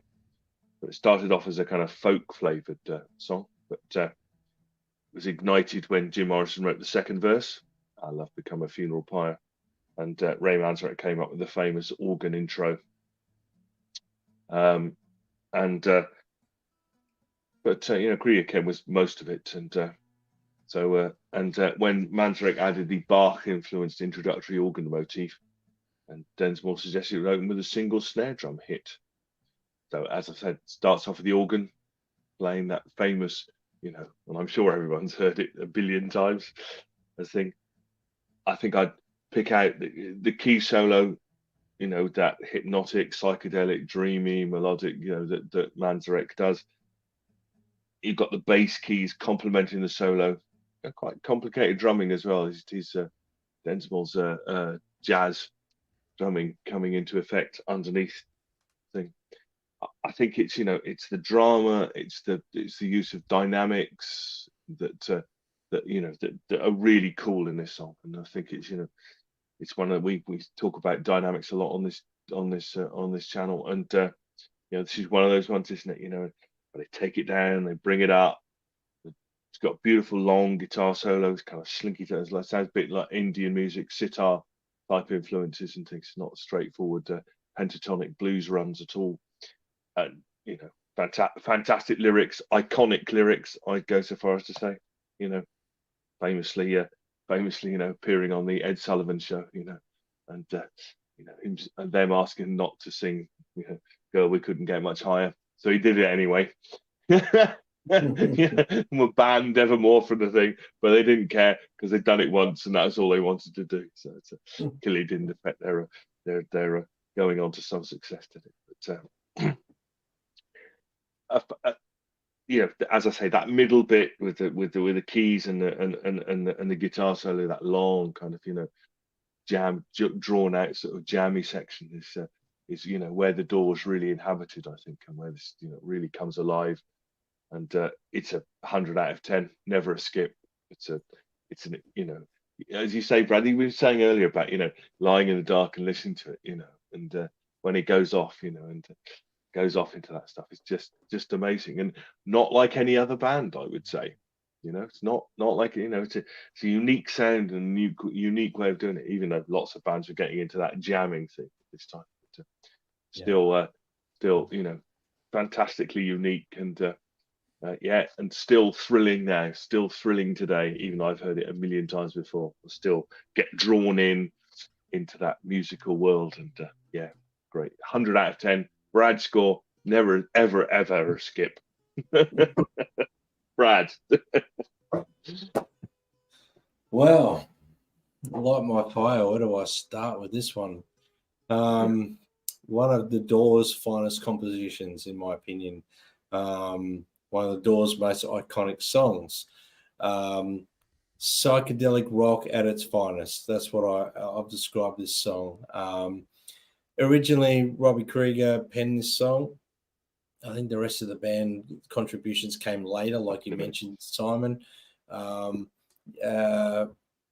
think it's noted that somewhere that I read in one of my books here, and I haven't got it handy, so I can't pull it out to show you, but it's noted that Jim wrote the second verse and the try to set the night on fire. He wrote that lyric as well to add it to Robbie's wonderful lyrics. And obviously what Simon said with the snare hit, and the intro was something that was a collective, and I think Ray Manzarek might have even come up with the intro for that, the way that the intro, the melody anyway, not necessarily the chord structure behind it, but again, the band were a unit. They split everything 4 ways at that particular time, so they weren't, Robbie wasn't like, "Oh, it's my song. We're just going to go and write a song. Let's just get this song done." This highlights, that unique and authentic sound of the Doors for me that they had over any other band at the time. I really don't think any other band sounds like the Doors. They got their own sound, and there were other bands around that had keyboard players, but the Doors had this unique thing. Ray Manzarek is a monster on this song. His playing is amazing. His back-inspired solos. John Densmore plays with fire, and as they like to, the Doors used to say, play with fire and ice, and I think John Densmore was playing with fire and ice in this song and dynamically lifting and lowering the band throughout the whole song. Robbie's guitar playing and solos are epic on this song. He truly had his own style. I still, to this day, don't think Robbie gets enough credit. He gets credit, but I don't think he gets enough credit for his contribution to electric guitar playing and how much an influence he was to future guitar players. I listen to Rival Sons and I still hear Robbie Krieger. Like I'm hearing the ghost of Robbie Krieger in a lot of bands. His style is epic, and I think he gets credit, but I don't think he gets enough credit for being the amazing guitarist that he was. Jim Morrison, what can I say about Jim? His vocal on this is it's epic. It's next level. He put himself into the song. He sung it like he owned it. And I've always been curious about this song because of the way that his voice sounds in it, and personal experience trying to sing this song in a Doors tribute band. I always thought this song sounded like it was slowed down a little bit. I always thought it sounds to me like the vocal is, when you slow down a song, the vocal changes a little bit. And it's only recently I've discovered that they actually, in the 40th anniversary of it, actually put it back in its real speed, so you can actually hear that. So it was something that was always apparent to me from the day when I ever heard this song, that his vocal sounded slightly different to everything else, which shocked me. So if anyone didn't know that was the case. And I love his voice in this song. He really puts himself into the song. It became a chart-topping song, we know. It's a classic rock, epic song that's on all the classic rock radio stations throughout the world. I'll still hear it to this day on a radio station here in Melbourne, Australia. And they play the whole version. They don't play an edited version, which is unheard of. It's great. And I think, again, psychedelic rock at its finest. And I think these guys were the pioneers of psychedelia and psychedelic rock. Poetically, musically, everything about this song is fantastic. And I have to give it, 100 out of 10, never a skip. And it's a fabulous way to end side one of this epic album. Andrew. Yeah. What do we say about the song, folks? It's etched into my mind. I was listening to the radio version of it when I was a young guy, when it was just on the radio that my parents were listening to before I was, even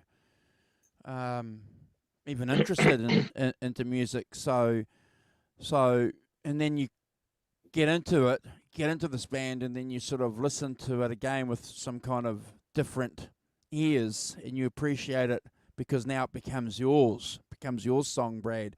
But I just want to echo what you said about Robbie Krieger and his role. And I'm going to say, folks, go and please check out his book and read what he's got to say about this song and how they did this song. It's fascinating because it's coming from the guy that wrote the song. And, that collective thing, Brad, that you mentioned was very, very much a big part of what that band was at the time. So, thanks for drawing the attention to that, because it's an important part of this band's history. I don't know what to say about the keys. It's just phenomenal. You're right, guys. It's just that whole melody. It's just everybody knows it. It's just fantastic when it comes on. I'm not going to repeat what you guys said, other than the vocals, obviously. John Densmore's hi-hats on this, and when he talks about his contribution to this song as well, and how he just wanted to keep it simple. That's one of the great things about this band, as musicians. They're not sort of busting out and doing Mixolydian scales, Brad, or anything like that. They're kind of keeping it simple. If anybody's doing something ultra technical, it's Ray Mansarak, and you've mentioned that. So, that's all credit to Ray. Rest in peace, Ray. I'm not going to talk much about it, other than, what do they say? Talking about music's like dancing about architecture. Someone that watched our show once. Just taking the piss. We talk about music here, folks. Brad, this is a Brad score. It's one of the best songs ever. It defines the era. It defines the era, doesn't it? Yes. Maybe their best song. Maybe. We'll find out. No, I don't. I'm going to go as far as saying no, it's not. Well, I said maybe, but we'll find out when we finish the rankings of this track, of this album. You're going to give us a quick rendition. Yeah. Yeah. No, he's getting out for the next track. Brad score. Yeah. Hey, Davey. Good to see you, brother. Yeah. Davey, good Hey! morning. Hope you're good. Up Glory, early? glory, Tottenham Hotspurs. We're out of the FA Cup, but it's all right. Again. Again. I've been following this band since 1981. You know, they don't make it easy. They don't make it easy, eh? What, the band of Tottenham Hotspur? Yes. Yeah. Oh, Sorry. dear. That's right. It's fine. Yes, You got some we shouldn't pictures do. to show, Andrew. Oh, Got yeah, some yeah, yeah. pictures. So we're as we're at the end of side one. Classic, Right. you know, bit of programming there. Long track, end of side one. All right, guys. Just tee this up. It's been a while since I've done. All right, okay, so just bear with me.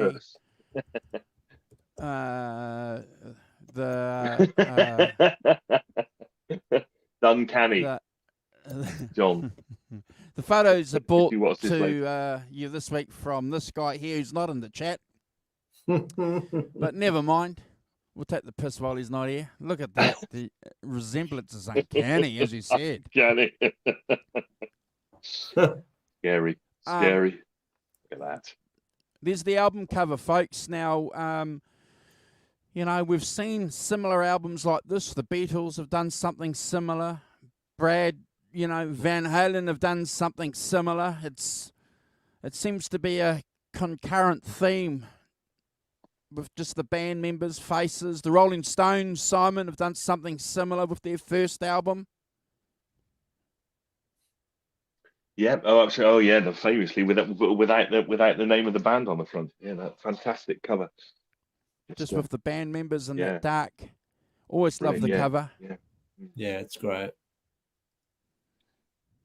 I'll just get rid of Davey's comments so we can look at the pictures. Hold on, Davey.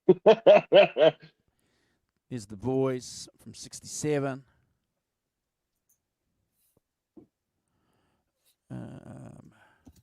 That's from another photo from the album cover shoot. That apparently was going to be number 2 or number 3, Brad, for the cover. I like that one. I like that one. Fantastic, isn't it? Morrison's face half in shadow, half in light. You know, the darkness and the light. Yeah, brilliant. See, they could do photography then, couldn't they? Made it much more iconic than somehow. Yeah, it's great. Black and white. There's the band again, '67, playing in a club, tight. Look at that. They can reach out their arms, Brad and Simon, and touch each other. Yeah. But interesting that they look kind of like sort of, you know, almost, they haven't quite transitioned to the rock look yet, have they? No. Not quite yet, you know, kind of. The leather pants. Yeah. Yeah. Sorry, Brad. Sorry, Brad. Like, more like that. Yeah, the leather pants, Brad. Exactly. Yes. Yeah, you got it. But I've definitely kept that out because when we do a live She Cried or Absolutely Live, we're going to have those pics. But this is these pics are early on too, from '67. Yeah. So he was, you know, definitely getting into his role as a front man and a sex symbol. Yeah, definitely. Yeah. Robbie? Yeah. Robbie with his, let's make note of his guitar there, Andrew. SG. The special, wasn't it? Yeah, so SG with P90 pickups. Yes. Is it an SG or is it a Les Paul? No, SG. 61, 62. Yeah, it's a definitely an Not SG. an SG till 63, is it? And there as well, that's one Brett from Mazzini. From the Brett same. Mazzini says they look like every high school band. Yes, exactly. Yeah. Yep. Well, they're very young. You got it. Yeah. It's amazing how advanced they sounded too, you know, for their age. And that's a pic there of the SG that he was using with the P90s, which is a little bit different from the humbuckers that he became a little bit more associated with. But the humbuckers became more suited to them playing live, and I think that's why those live albums, he sounds so shit hot, Brad, because he's playing through humbuckers. He just sounds, you know, he couldn't play this guitar, so whoever stole his guitar did him a favour. Well, yes and no. But yeah, the humbucking guitars are obviously a benefit to a lot of live musicians, in my opinion. Yeah, definitely. And but yeah, You're so right. we'll show those pics when we do some live stuff of this band. Yeah, just 100%. looking it up, it's a 64 SG special, which he bought in a pawn shop. Yeah. Yep, cool. Yeah, so it's definitely an SG, not a Les Paul. So he didn't buy it. And then he switched to a 68 SG standard, but not till the 70s. He doesn't talk about that a lot, but he was listening to a lot of jazz in his biography, but he'll tell you that it was, as Brad said, Harmony, that he was mainly playing flamenco and classic kind of music with an acoustic guitar. Not a lot of jazz, but was listening to it. So if that makes any sense. Yeah. For sure. Okay, so moving on to side 2, as we do here. It's yeah, he did. Robbie Krieger had a background in jazz style and stuff. Learned. So the first track on side 2 is one of our signatures, I guess, here, called Backdoor Man, and of course we have the Backdoor Man. we were speculating whether Brad's mum was doing anagrams of Backdoor Man to name Brad before he was Now, born. before we get too far, not. who's the who was it that actually came up with that? Was it John ZD or was it Deja Voodoo? Deja Voodoo? That's right. Voodoo. Yeah, Yeah, that's great. That's very good. Hilarious. Brilliantly spotted as well. Fantastic. So Backdoor Man is sort of the other side of the Doors, really. So it's a Willie Dixon song from 1961. It's been covered by John Hammond Jr. and Howling Wolf, of course, Howling Wolf. And so they decided to cover it after Robbie Krieger heard John Hammond Jr.'s version of it. So we should make clear, a backdoor man is a guy who has relations with a woman while her husband is out slaving away to provide for her, not anything else. Guilty perpetrator.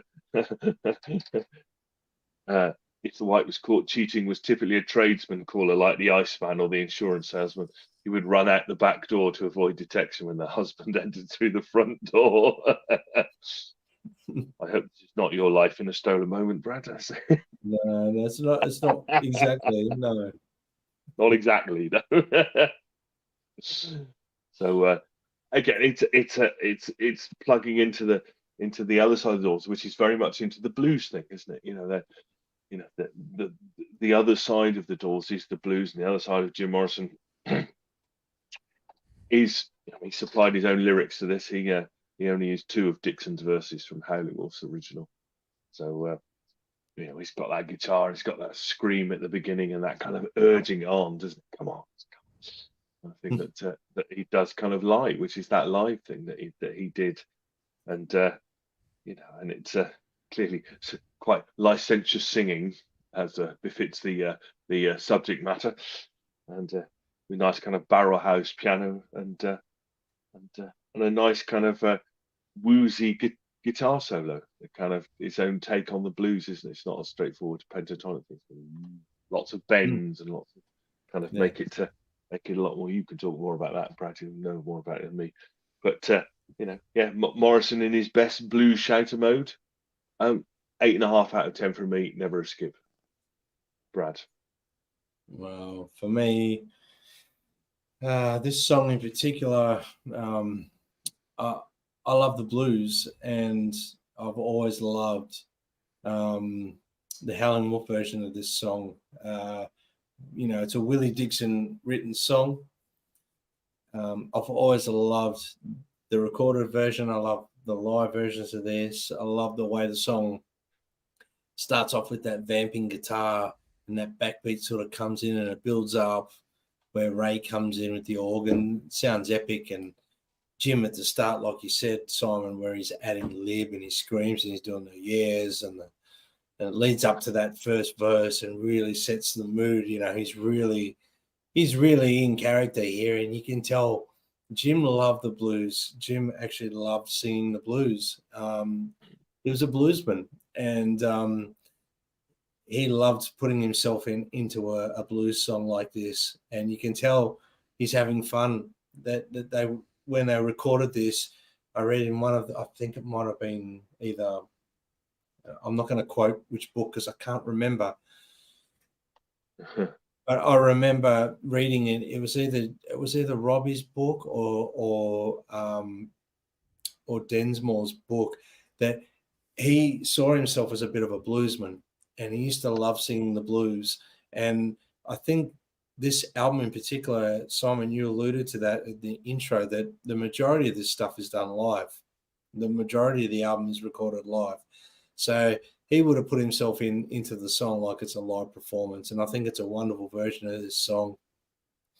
Jim explodes with his lead vocal into the verses. He's got a powerful voice. I always thought Jim had that type of voice that wasn't necessarily singing from your throat. It's always from your chest and projecting, and I can hear the grittiness and the power in his vocal in this. There's a great bluesy solo from Robbie. It's all blues, it's pentatonics. It's like, it's got that melodic-y sort of feel, but Robbie, that's his style. But Robbie loved the blues as well. I know, they even depicted that in the movie of the Doors that they did, and I'm trying to think of who wrote I can't think of. It'll come to me in a second. But yeah, that they pointed out how much Robbie loved the blues as well, and he just wanted to always play the blues. So this song, if you don't know what it's about, it explores the themes of desire, temptation, like Simon's explained, that people going out the back doors, the husband's coming home. Yeah, so not anything else. But I think this showcases the band's ability to delve into different styles of music, and the blues being a big part of the Doors sound. Despite what a lot of people have argued with me about, they were a bluesy band as well. And I love the song. I gave it 10 out of 10 and never a skip. And that blues movie I was thinking, the Doors movie I was thinking of is the one with Val Kilmer. Oliver Stone, yeah. They glorified it a little bit, obviously, but the big truth to the matter was Jim loved the blues, and so did Robbie Krieger. They would have played blues 24/7 if they had the chance. Andrew. Yeah, I have to agree with you, Brad. One of our very, very good friends of the channel will argue that point and back you up day in, day out too, and that's our friend Carl. He will argue that Jim Morrison was a blues man, fundamentally. And in fact, you can go and read a lot of information out there now where Jim Morrison was listening to a lot of these guys, mainly through the British Cats too, before he got involved with these guys to form, the Doors. So he had that background. Really, really important point, and I have to agree with you, Brad. And he comes alive, doesn't he, when he sings this song for me? Yes. He just takes it to another level. And again, folks, I'm going to say I can't wait for us to do the live album when he takes this live. So the grittiness that Brad's explained to you that he does really, really well in the studio version is just at another level live. It's just it's mind blowing listening to him sing it. it's incredible. So I agree with you. You know, there no argument from me, bro. He's a bluesman, knows his stuff, knows the blues, and loves it and appreciates it for what it is, and for all the double meanings of what a backdoor man could be or can't be. You know, so that's one of the great things about the blues. You take from it what you want. One of the appealing things about it. I love Brad and Simon, the way that the guitar comes in before the chorus. It's incredible. And Brad, I think the only reason why that works so well, when you listen to it sonically, it's because he's using P90s on that Fender amp. I don't think you would have you wouldn't have got that crescendo that of the guitar sound before the chorus that you get, vroom, you know, that comes through on the guitar. So the P90s did a really, really good job there. The humbuckers wouldn't have done that. You would have just got bang, that instant sound, bro. Do you know what I mean? Yes. So you know, fantastic guitar solo or guitar work on it. Always loved this song, and you know, when Deja Voodoo, when we were doing anagrams, just threw that in there. I'll never forget that show. We just pissed ourselves with laughter, didn't we? I'm going to have to go back and find that show. I don't know which one. Flipping out. 700 videos to go through and try and find it. Who knows? Only 700. You know, now we would have just made a note of it and gone through and made a short of it. You know, it's fantastic. But, you know, it had us in fits, didn't it? Brilliant. Yeah. Great song. And again, Simon, I'm going to have to back you up here too. You know, this is one of the results of them doing this live in the studio. So that's why it's so energetic. Love it. I've given this a Brad score. I can't give it anything less. Woo-hoo. Love it. Nice one. Thank you. Cool. Okay, cool. So so the second track is I Looked at You.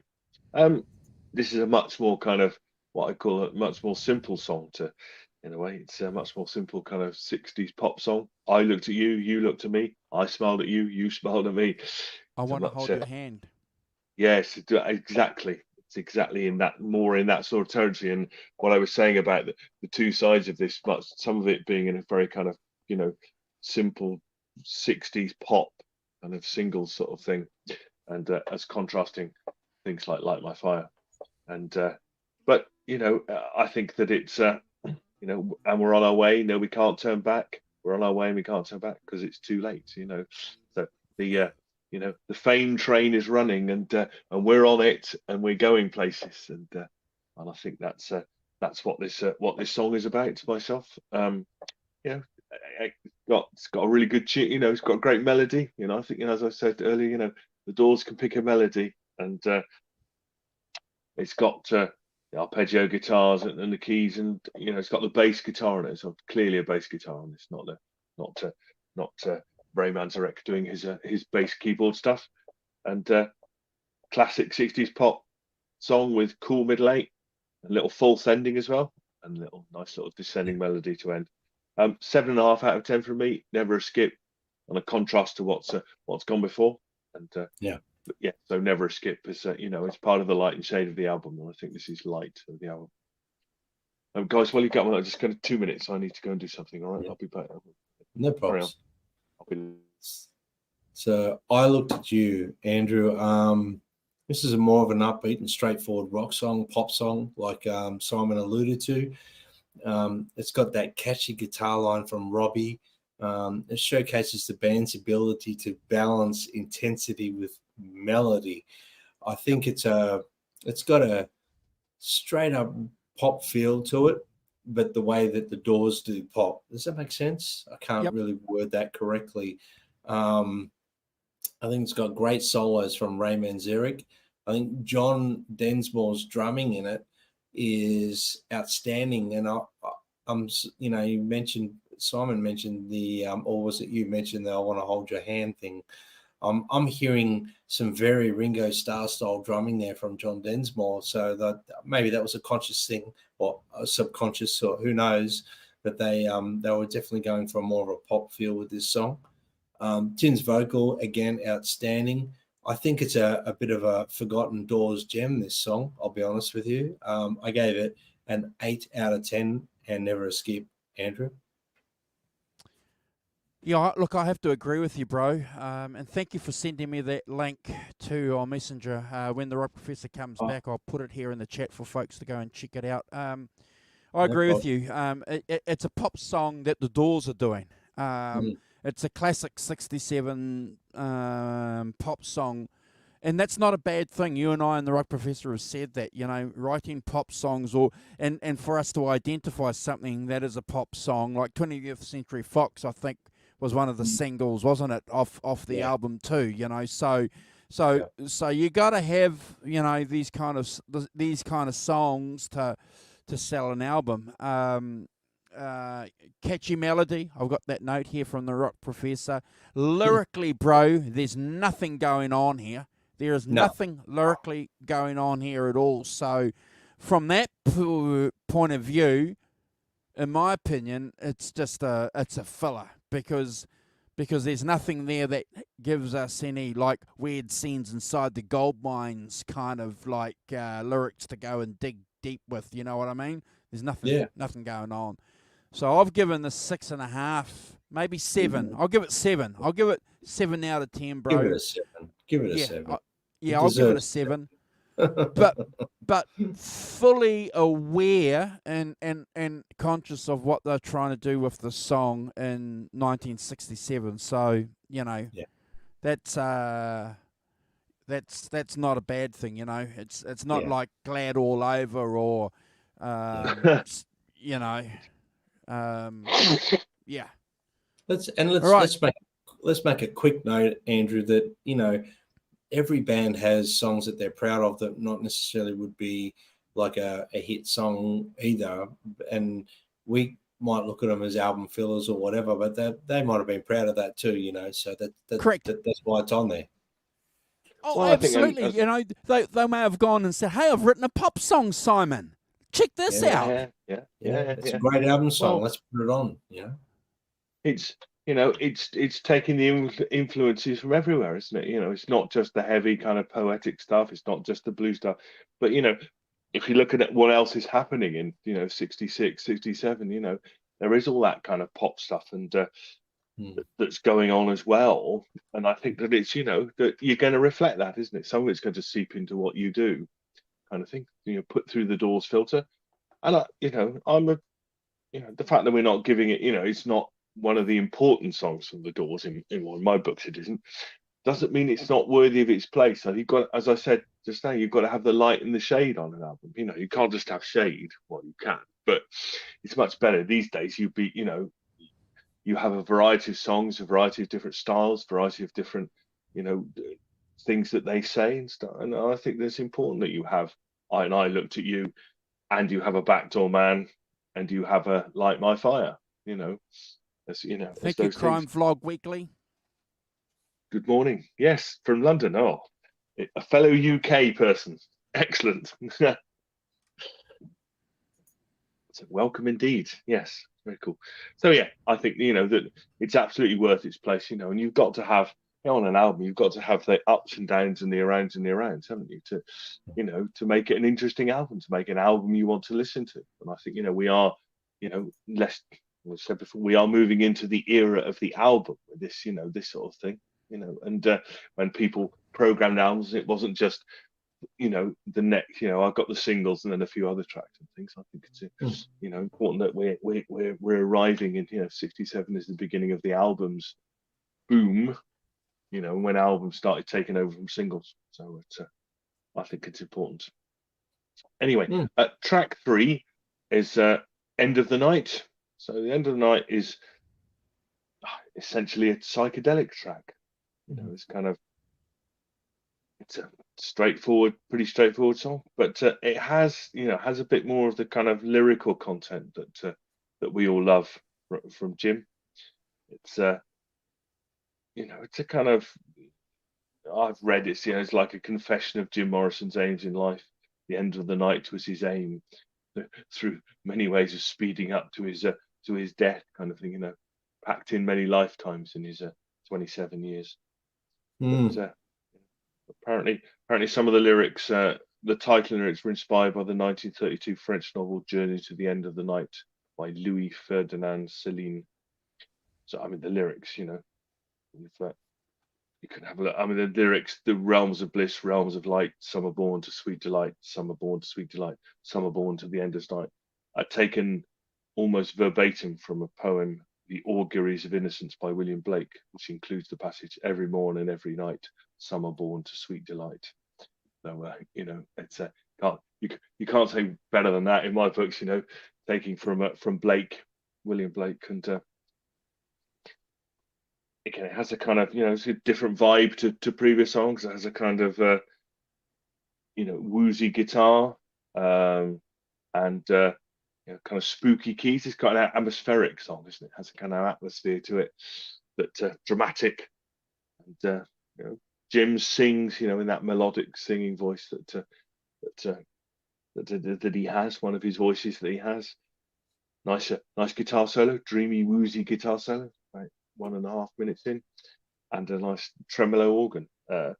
Again, you know, one of the lines. I gave this an 8 out of 10, but never a skip. Nice contrast, you know, contrast. Brad.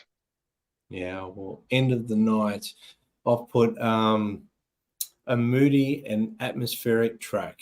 It's characterized by its dreamy sort of quality, and Morrison's hypnotic vocals. They suck you in onto this song, and they you get lost because of, not only because of the trance-like music, but the vocal is trance-like, and it pulls you in. The band's musical arrangement creates a haunting atmosphere.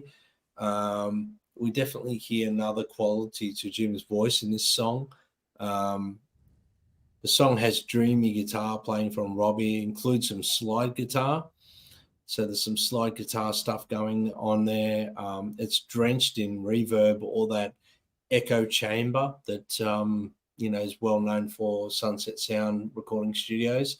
There's a slide guitar solo that's very fitting from Robbie. It's very laid back.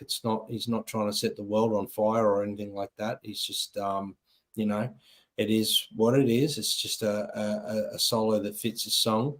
The drumming and keyboards are very understated for this song, but very perfect for the song. This is a song that kind of grew on me a lot. I will admit, this is maybe one of the songs I used to consider skipping when I was listening to this album when I first bought it. But it's funny, the ones that you normally don't gravitate to, how they grow on you sometimes, and they become, you know, a bigger part of the album for you. So this now, you know, is an 8 out of 10 and never a skip for me, gentlemen. Andrew. Oh, you did that well, bro. Folks, I've just put a link in the chat. If I remember, I will put this link on the description here, but here's Brad's tribute band there. So while I'm talking, go and hit that, so you've got that on your history, and then come back, and then you can go and watch. And don't go away. Subscribe to it too. Subscribe. Oh yeah. Oh yeah. Oh, yes, of course. yeah. And subscribe while you're there. Absolutely. Yeah. Look, I get where you're coming from about maybe skipping this. I think I probably did, bro, back in the day, to be honest. I think I may have skipped it. The title, though, encapsulates, doesn't it, very well, you know, the whole vibe of the song. You know, Jim's sleepy vocals. You know, it's not easy for a lead singer to do that. And probably Simon doing that maybe a little bit before Mick Jagger. Biggest Banquet hasn't come out yet. Biggest Banquet, where Mick Jagger is putting on an actor in his vocals, you know, on a lot of those numbers. So I'm not saying that Jim Morrison is doing, you know, putting on that kind of presentation, but definitely, you know, giving you a feeling that there is, you know, a sleepy content, you know, element to the song, and it comes through really, really, really well. Bro, I have to do a shout out to Robbie Krieger again, because the guitar tone, the guitar, the way he's playing this guitar on this track is sophisticated compared to what he was doing 2 tracks ago, bro. You know, so the guy, again, is growing as a guitar player while they're recording this album. So thank you for talking about the reverb chamber at Sunset Studios, because it's important. It's a big part, I think, of the appeal of this album. And that was cutting-edge technology, bro, back in the day. So I want to point that out. This isn't just like in some barnyard somewhere. This is cutting edge technology, that they're using, and they took full advantage of it. And Robbie's just about a genius on this track. Again, you mentioned it though, simple, but the best stuff's always simple, isn't it? Yeah. Yeah. Sure is. Keep it simple, stupid, they say. Yeah, kiss, bro. Kiss. And for that reason, like, again, I'm going to steal what Brad said, for that reason, it grows on you when you become a little bit more sophisticated yourself, instead of listening to, dirty deeds done dirt cheap, looking for that kind of song all the time. It's uncanny, isn't it? Uncanny. Yeah, it's uncanny. But I'll never skip this, bro. Definitely a deep track. I'm still going to give it an 8 out of 10, bro. But never a skip, Simon. No, I think that's no. I don't. You know me. I'm not a fan of skipping things. It's clearly a lesser song in that, if you're putting up against the heavyweights of the Doors and stuff. But as I said just now, you've got to have those differences and those contrasts, to make an album. And it's no good just having just having all the dark stuff, really. I don't think you've got to have some light, especially 67, 60. It's where is it? I was just having a look while you were talking. I was like, so albums that came out in 67: Pet Sounds, Revolver, Blonde on Blonde, Fresh Cream, Aftermath by the Rolling Stones. It's you can see the Mamas and the Papas version of the Young Rascals, kind of Otis Redding, the Monkees, first Monkees album. So you can see there's a kind of pop thing. Jeff's Aeroplane, like picking out small faces. But, so you can see how it's kind of shaping up in 67. That kind of the contrast between the two things. It was a wonderful time in music around that period. Just 9. I was 9 years old. Just too young, really, to be digging into it in a way that would have been so good. Because they're classic. Fifth Dimension by the Birds. It's amazing stuff, really. And yes, I look back on that with great nostalgia. Those albums and things. We've got lots of those albums from there. So, fantastic. So let's move on to track 4. We'll keep talking until Mr. Walton comes back. No, keep going. I'm fixing my mic stand. Okay. I can hear you. Oh, okay. So track 4, penultimate track on the album. Not going anywhere near this again. We're not doing it. Okay. Take It As It Comes. So this song, again, a kind of fairly straightforward song, really. Take it easy, baby. Take it as it comes. Don't move too fast. And you want your love to last. Much more kind of lyrically straightforward than some of the other stuff. Not much allusion, not much metaphor in this, but again, more in the pop vein of what's going on. So the song apparently is about accepting what life gives you at your own pace. And it was dedicated to the Maharishi, who apparently Jim Morrison attended one of his lectures, and that's what he took away from it.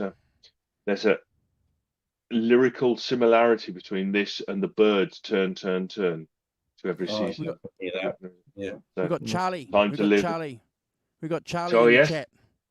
Look at Charlie. Rainy Jersey. Good to see you, brother. Love your channel. Love what you do, brother. Rock and roll. Yeah. Oh, fantastic. Cool. I take it that's New Jersey, not the island of Jersey near me. That's Jersey next to you. Oh, was it? Oh, right. Okay. Another UK person. Yeah. Excellent. Thank you, Charlie.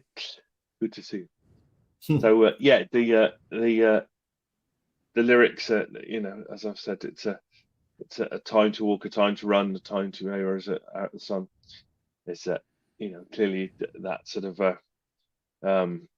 inspiration from Turn, Turn, Turn, which is worth noting.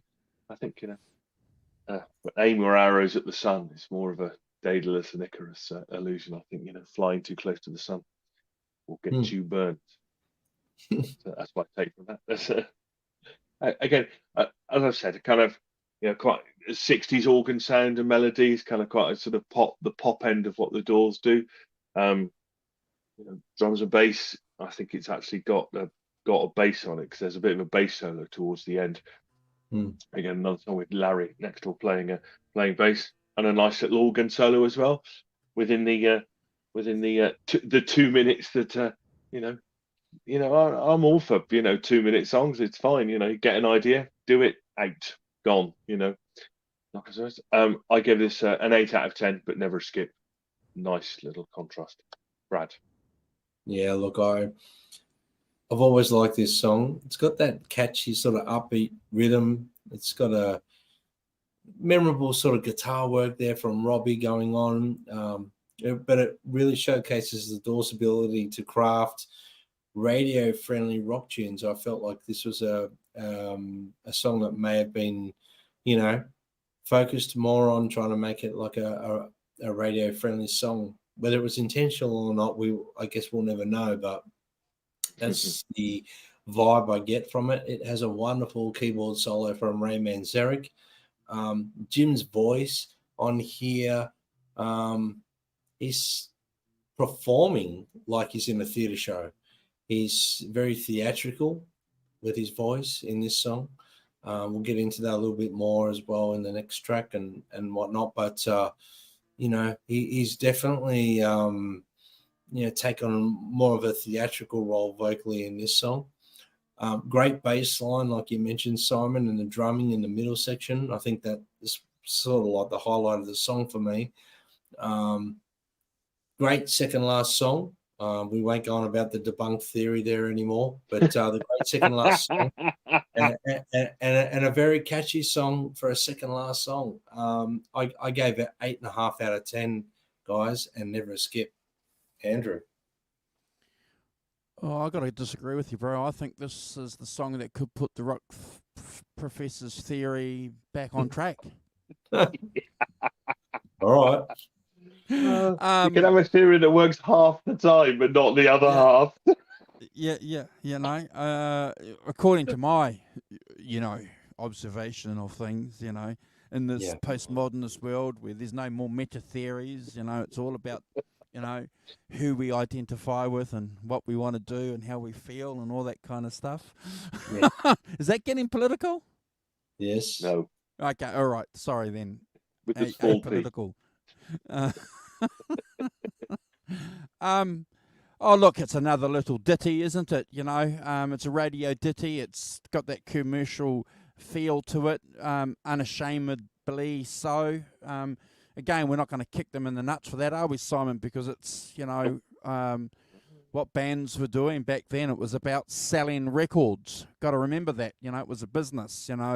Selling records was the key thing for a lot of these guys. It's the fluff.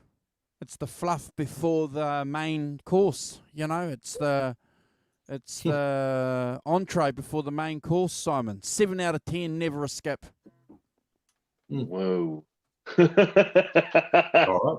Oh, I think that's entirely fair. I think that remember, we're going into the summer of love, aren't we? We're going into that kind of hippie where everything's very optimistic. The sun is out, the sky is blue. And some of that must seep. At this stage is seeping into the Doors. Must be an influence there.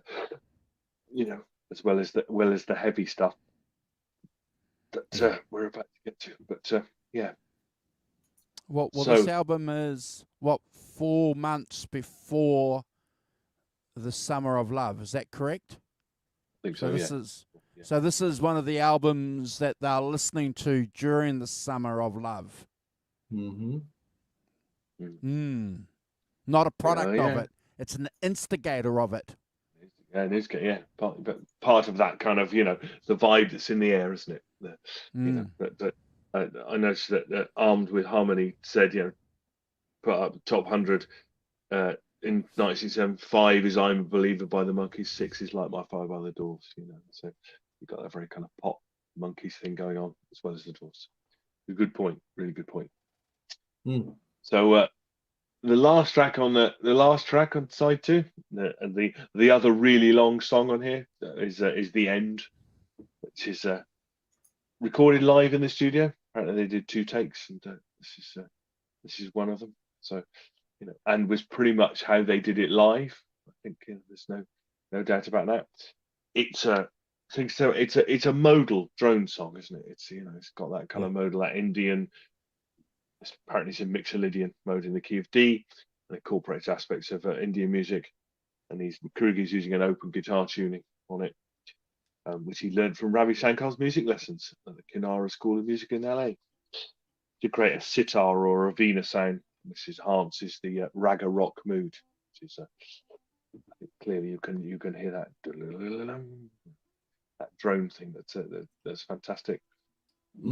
Has kind of I think it has not bad for a guy incredibly that started playing the electric guitar 11 songs ago.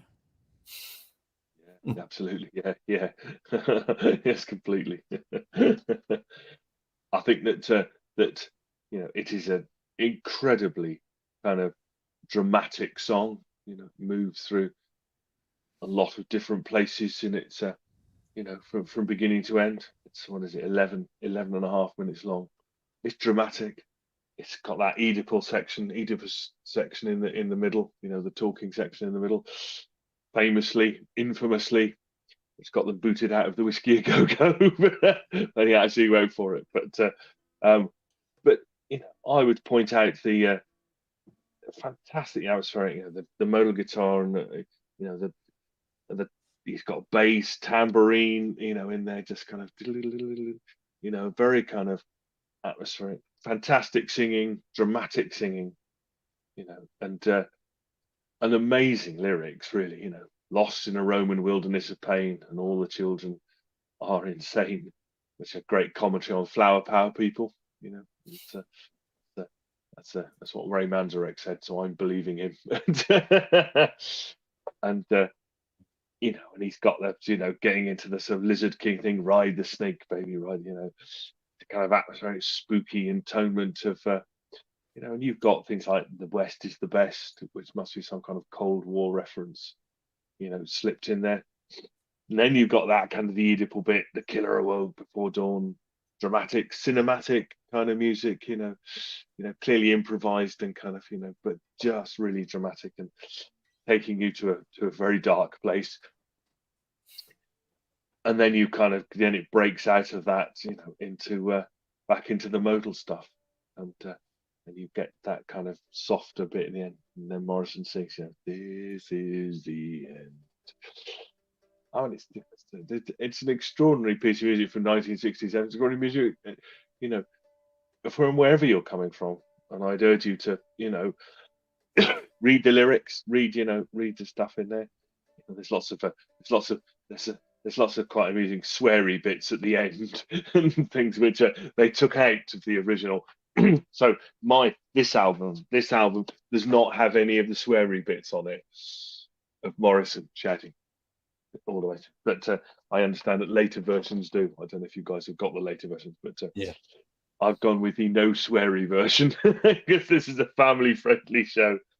I think this is an extraordinary, atmospheric, dramatic, operatic, cinematic piece of writing.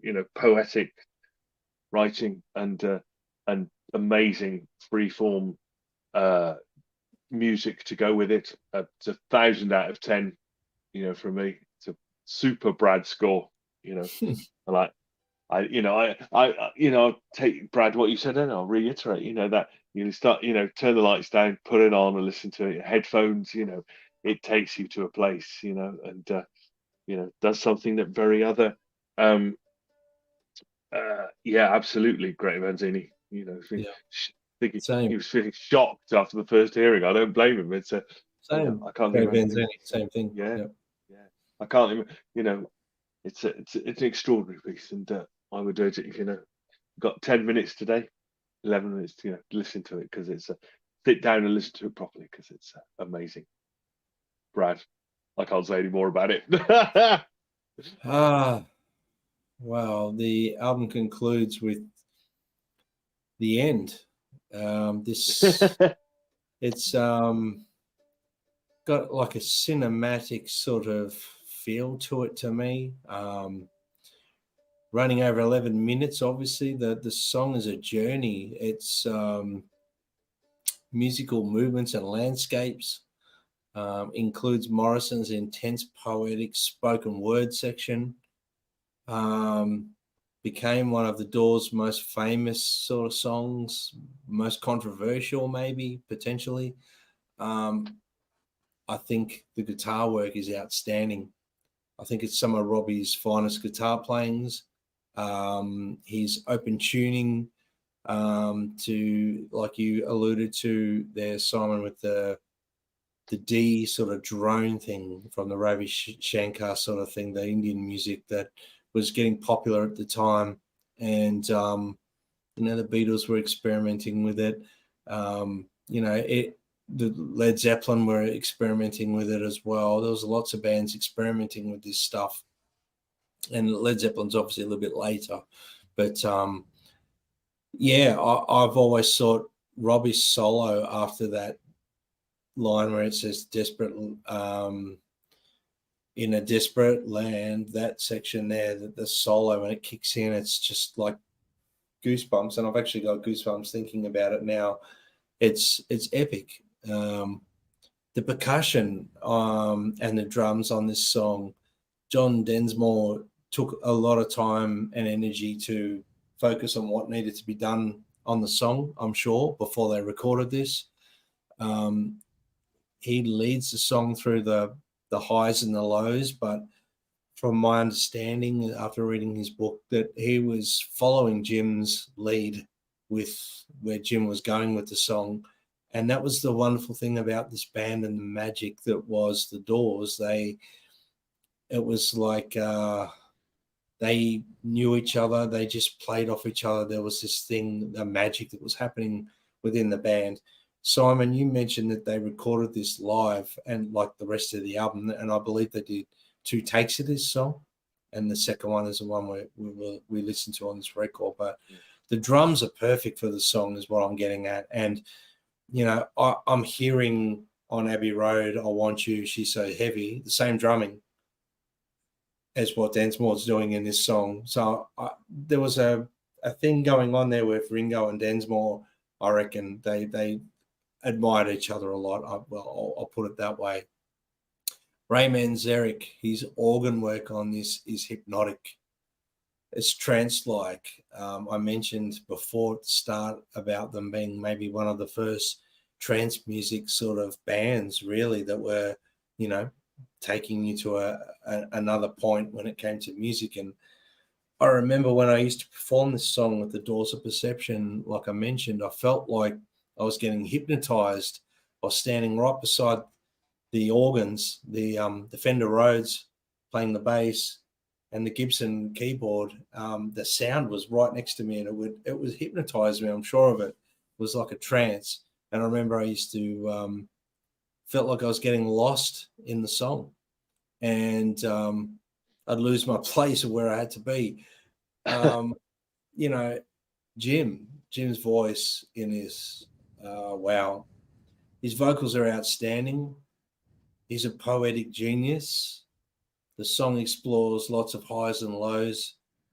Jim leading through the song like he's driving a ship through a psychedelic ocean. That's the only way I could put it.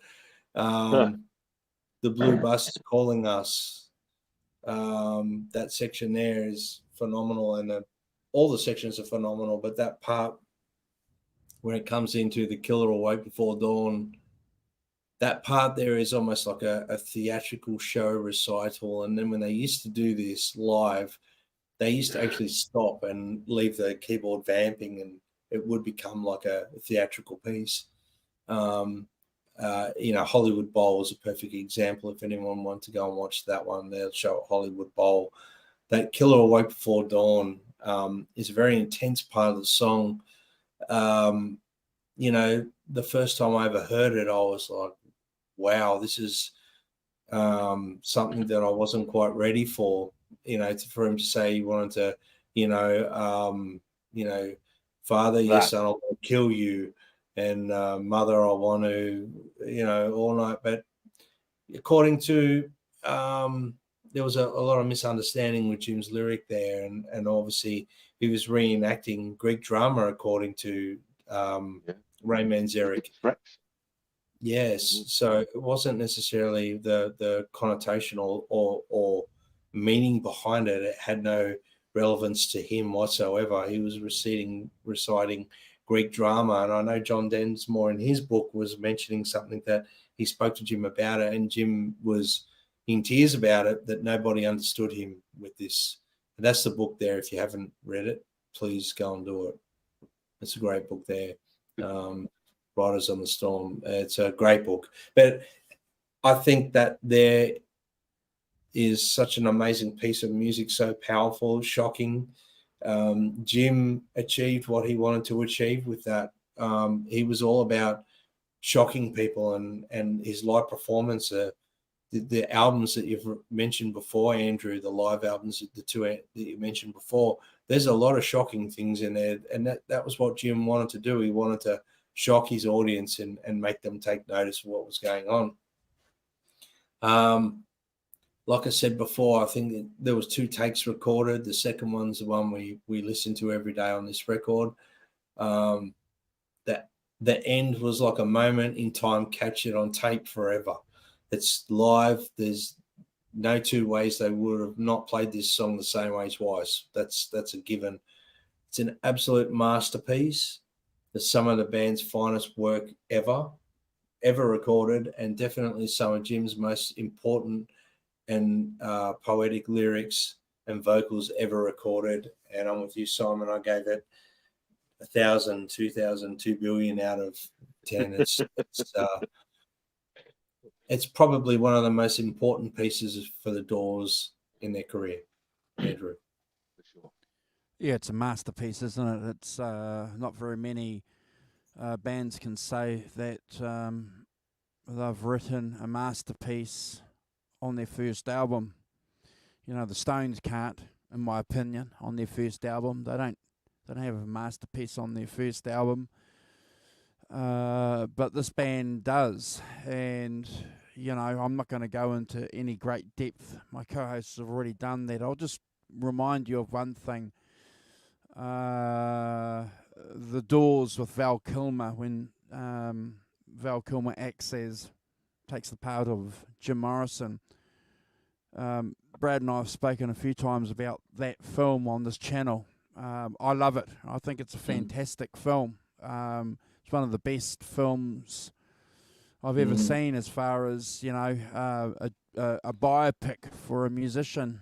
It captures a lot of what Jim Morrison and the Doors were about. Again, in my opinion, and Val Kilmer is just fantastic, isn't he? Oh, outstanding! His best performance as an actor. Yeah, and I've had arguments with people. People want to argue with me and say that it's Iceman from Top Gun. I said, nah. No, it's this from part from here. 1991. Just in case you want. I saw it at the cinemas, guys. I saw it at the fantastic. cinemas because I was a huge Doors fan, and I saw it, and I went back the very next day and saw it again straight away. Had to. It was just phenomenal. Like, yeah. We should talk about that more often. Maybe we could do some film shows. But anyway, go if you want to get a feeling of what this song meant to the band and the audience, and go and watch this part especially. I think it sums up. I think, exactly what Brad and Simon are saying about the song, the shock aspect, the acting, the show. the drama that Jim Morrison wanted to present as a artist in his own right. That's the word, drama. Yes. Yep. And the way the audience are captivated by it, that's not acting. And then if you go and read some of the books again that we're talking about and listen to the other band members, there's no bullshit. People were actually captivated. You know, they were, and you can see that in live footage of the band playing Brad and Simon. So go and check it out, and I think that puts this song into context in a real way. That is good, Simon. Yeah. That's good for a song, because there's plenty of other bits out there and parts and films that don't do a song justice. But it's a drama. It's fantastic. Again, I was blown away when I was a young guy when I first heard this. I didn't quite get it, but I do remember people talking about it, saying that, you know, this is the inside. This is the inside of something really, really cool. Then you get to speak to a few little people a little bit later on, Brad and Simon. You know, I remember when people were saying, you know, take this or smoke this and go and listen to Tomorrow Never Knows on Revolver as an example. People were advising people to do that to this song. We're not saying that. You can enjoy this song with a coffee. In fact, I would say that's probably the best way to enjoy the song, with a coffee or a cup of tea. Cup of herbal tea. Yeah, you got it, bro. It's just worth the price of the album, isn't it? A brownie could be certainly in my top 3 Doors song. Might be at the moment it's my number 1 Doors song. Ooh. Yeah, it's mine. It's mine without miles and leaps and bounds ahead of every other Doors song for me. I love it. Awesome. Guys, we've been going for 2.5 hours. So I'm glad that we've ranked this album. We won't hold you up. We've got a couple of things that we've got to do. It's a little bit late for a few of us. We try not to go over 2 hours. We try not to, so forgive us. I think we slipped a little bit on this one. We went for about half hour before we even started. Yeah. Some of us talk too much. I've no idea who that is. Yeah. But thank you, Simon, for picking this album. It's a great album. It's one that we've been talking about doing for a while. So it's good that we're finally getting into the backlog of albums to do. Like I say, that we won't be here this time next week. We've got some things that we've got to do. Brad's getting ready for a gig, but we're back the week later. If you want to hit the notification button, after I take my dog for a walk, I will do a notification for the next show. I want to remind you, please, to go and check out Brad's channel. It's in the description. I will attach his channel details and that video to this here if you're watching on replay. And go and subscribe to Brad too, please, folks. If you haven't already, support him. There's the Rock Professor and Brad's Instagram accounts there. And if you link on to one of their accounts, you'll find me somewhere. Yes. There. Somewhere. Several times. Somewhere there. Somewhere there. Go and join. Awesome. If you haven't subscribed to the channel, please do so as well. It's been a pleasure, Simon. Do you want to do a quick wrap up and say goodbye to everybody, and we'll let people go? Yeah. So Arm with Harmony, who's enjoyed the show, thank you very much, and thank you. Hopefully we watch you in the next one. Say hi. Yeah, come back. Come back, Harmony. It's been great having you participate with us. That's right. And Great Vanzini as well. Fantastic to see you. Please subscribe to the Great Vanzini's channel, because he's at 934 subscribers. So he needs another 60 or so to get to 1,000. And that would be cool, because he does some really cool stuff, Great Vanzini. So please subscribe to his channel if you're so inclined. So yeah, thanks to him. We've got Ellen as well. Thanks, Ellen, for joining. That's fantastic to see you. Charlie S. Good to see you, Charlie. Thanks for joining. What else have we got going back up? So lots of great comments, guys. Thank you very much for all of that. And stories. Great fanzine. He's got lots of fantastic stories from seeing them live and things. Go quite a way up, I think. Quentin was here. Nice to see you, Quentin. Gret Zeppelin as well. And Nelson was lurking. I hope you're still lurking, Nelson. I hope you're good. Hopefully, I hope I got everyone. I managed to. Who was joining? So thank you so much, all. And we'll see you next week for 2 weeks time. Sorry, not next week. 2 weeks time for a bit of the Fleetwood Mac. Fantastic. Take care. Stay safe. Simon. See you in 2 weeks. Thank you, Brad. Thank you, guys. Don't forget. Don't forget, if you watch on a replay, subscribe to Brad's YouTube channel. It'll be on this description. Please. Oh yeah, gig. Yeah. Peace. Yeah. Peace. Peace. Take us out, boss man. Did you like that intro video that I played, that old one? Yeah. You just don't care, do you? Always trying to catch us out. So you're still trying to catch us out because we're still live.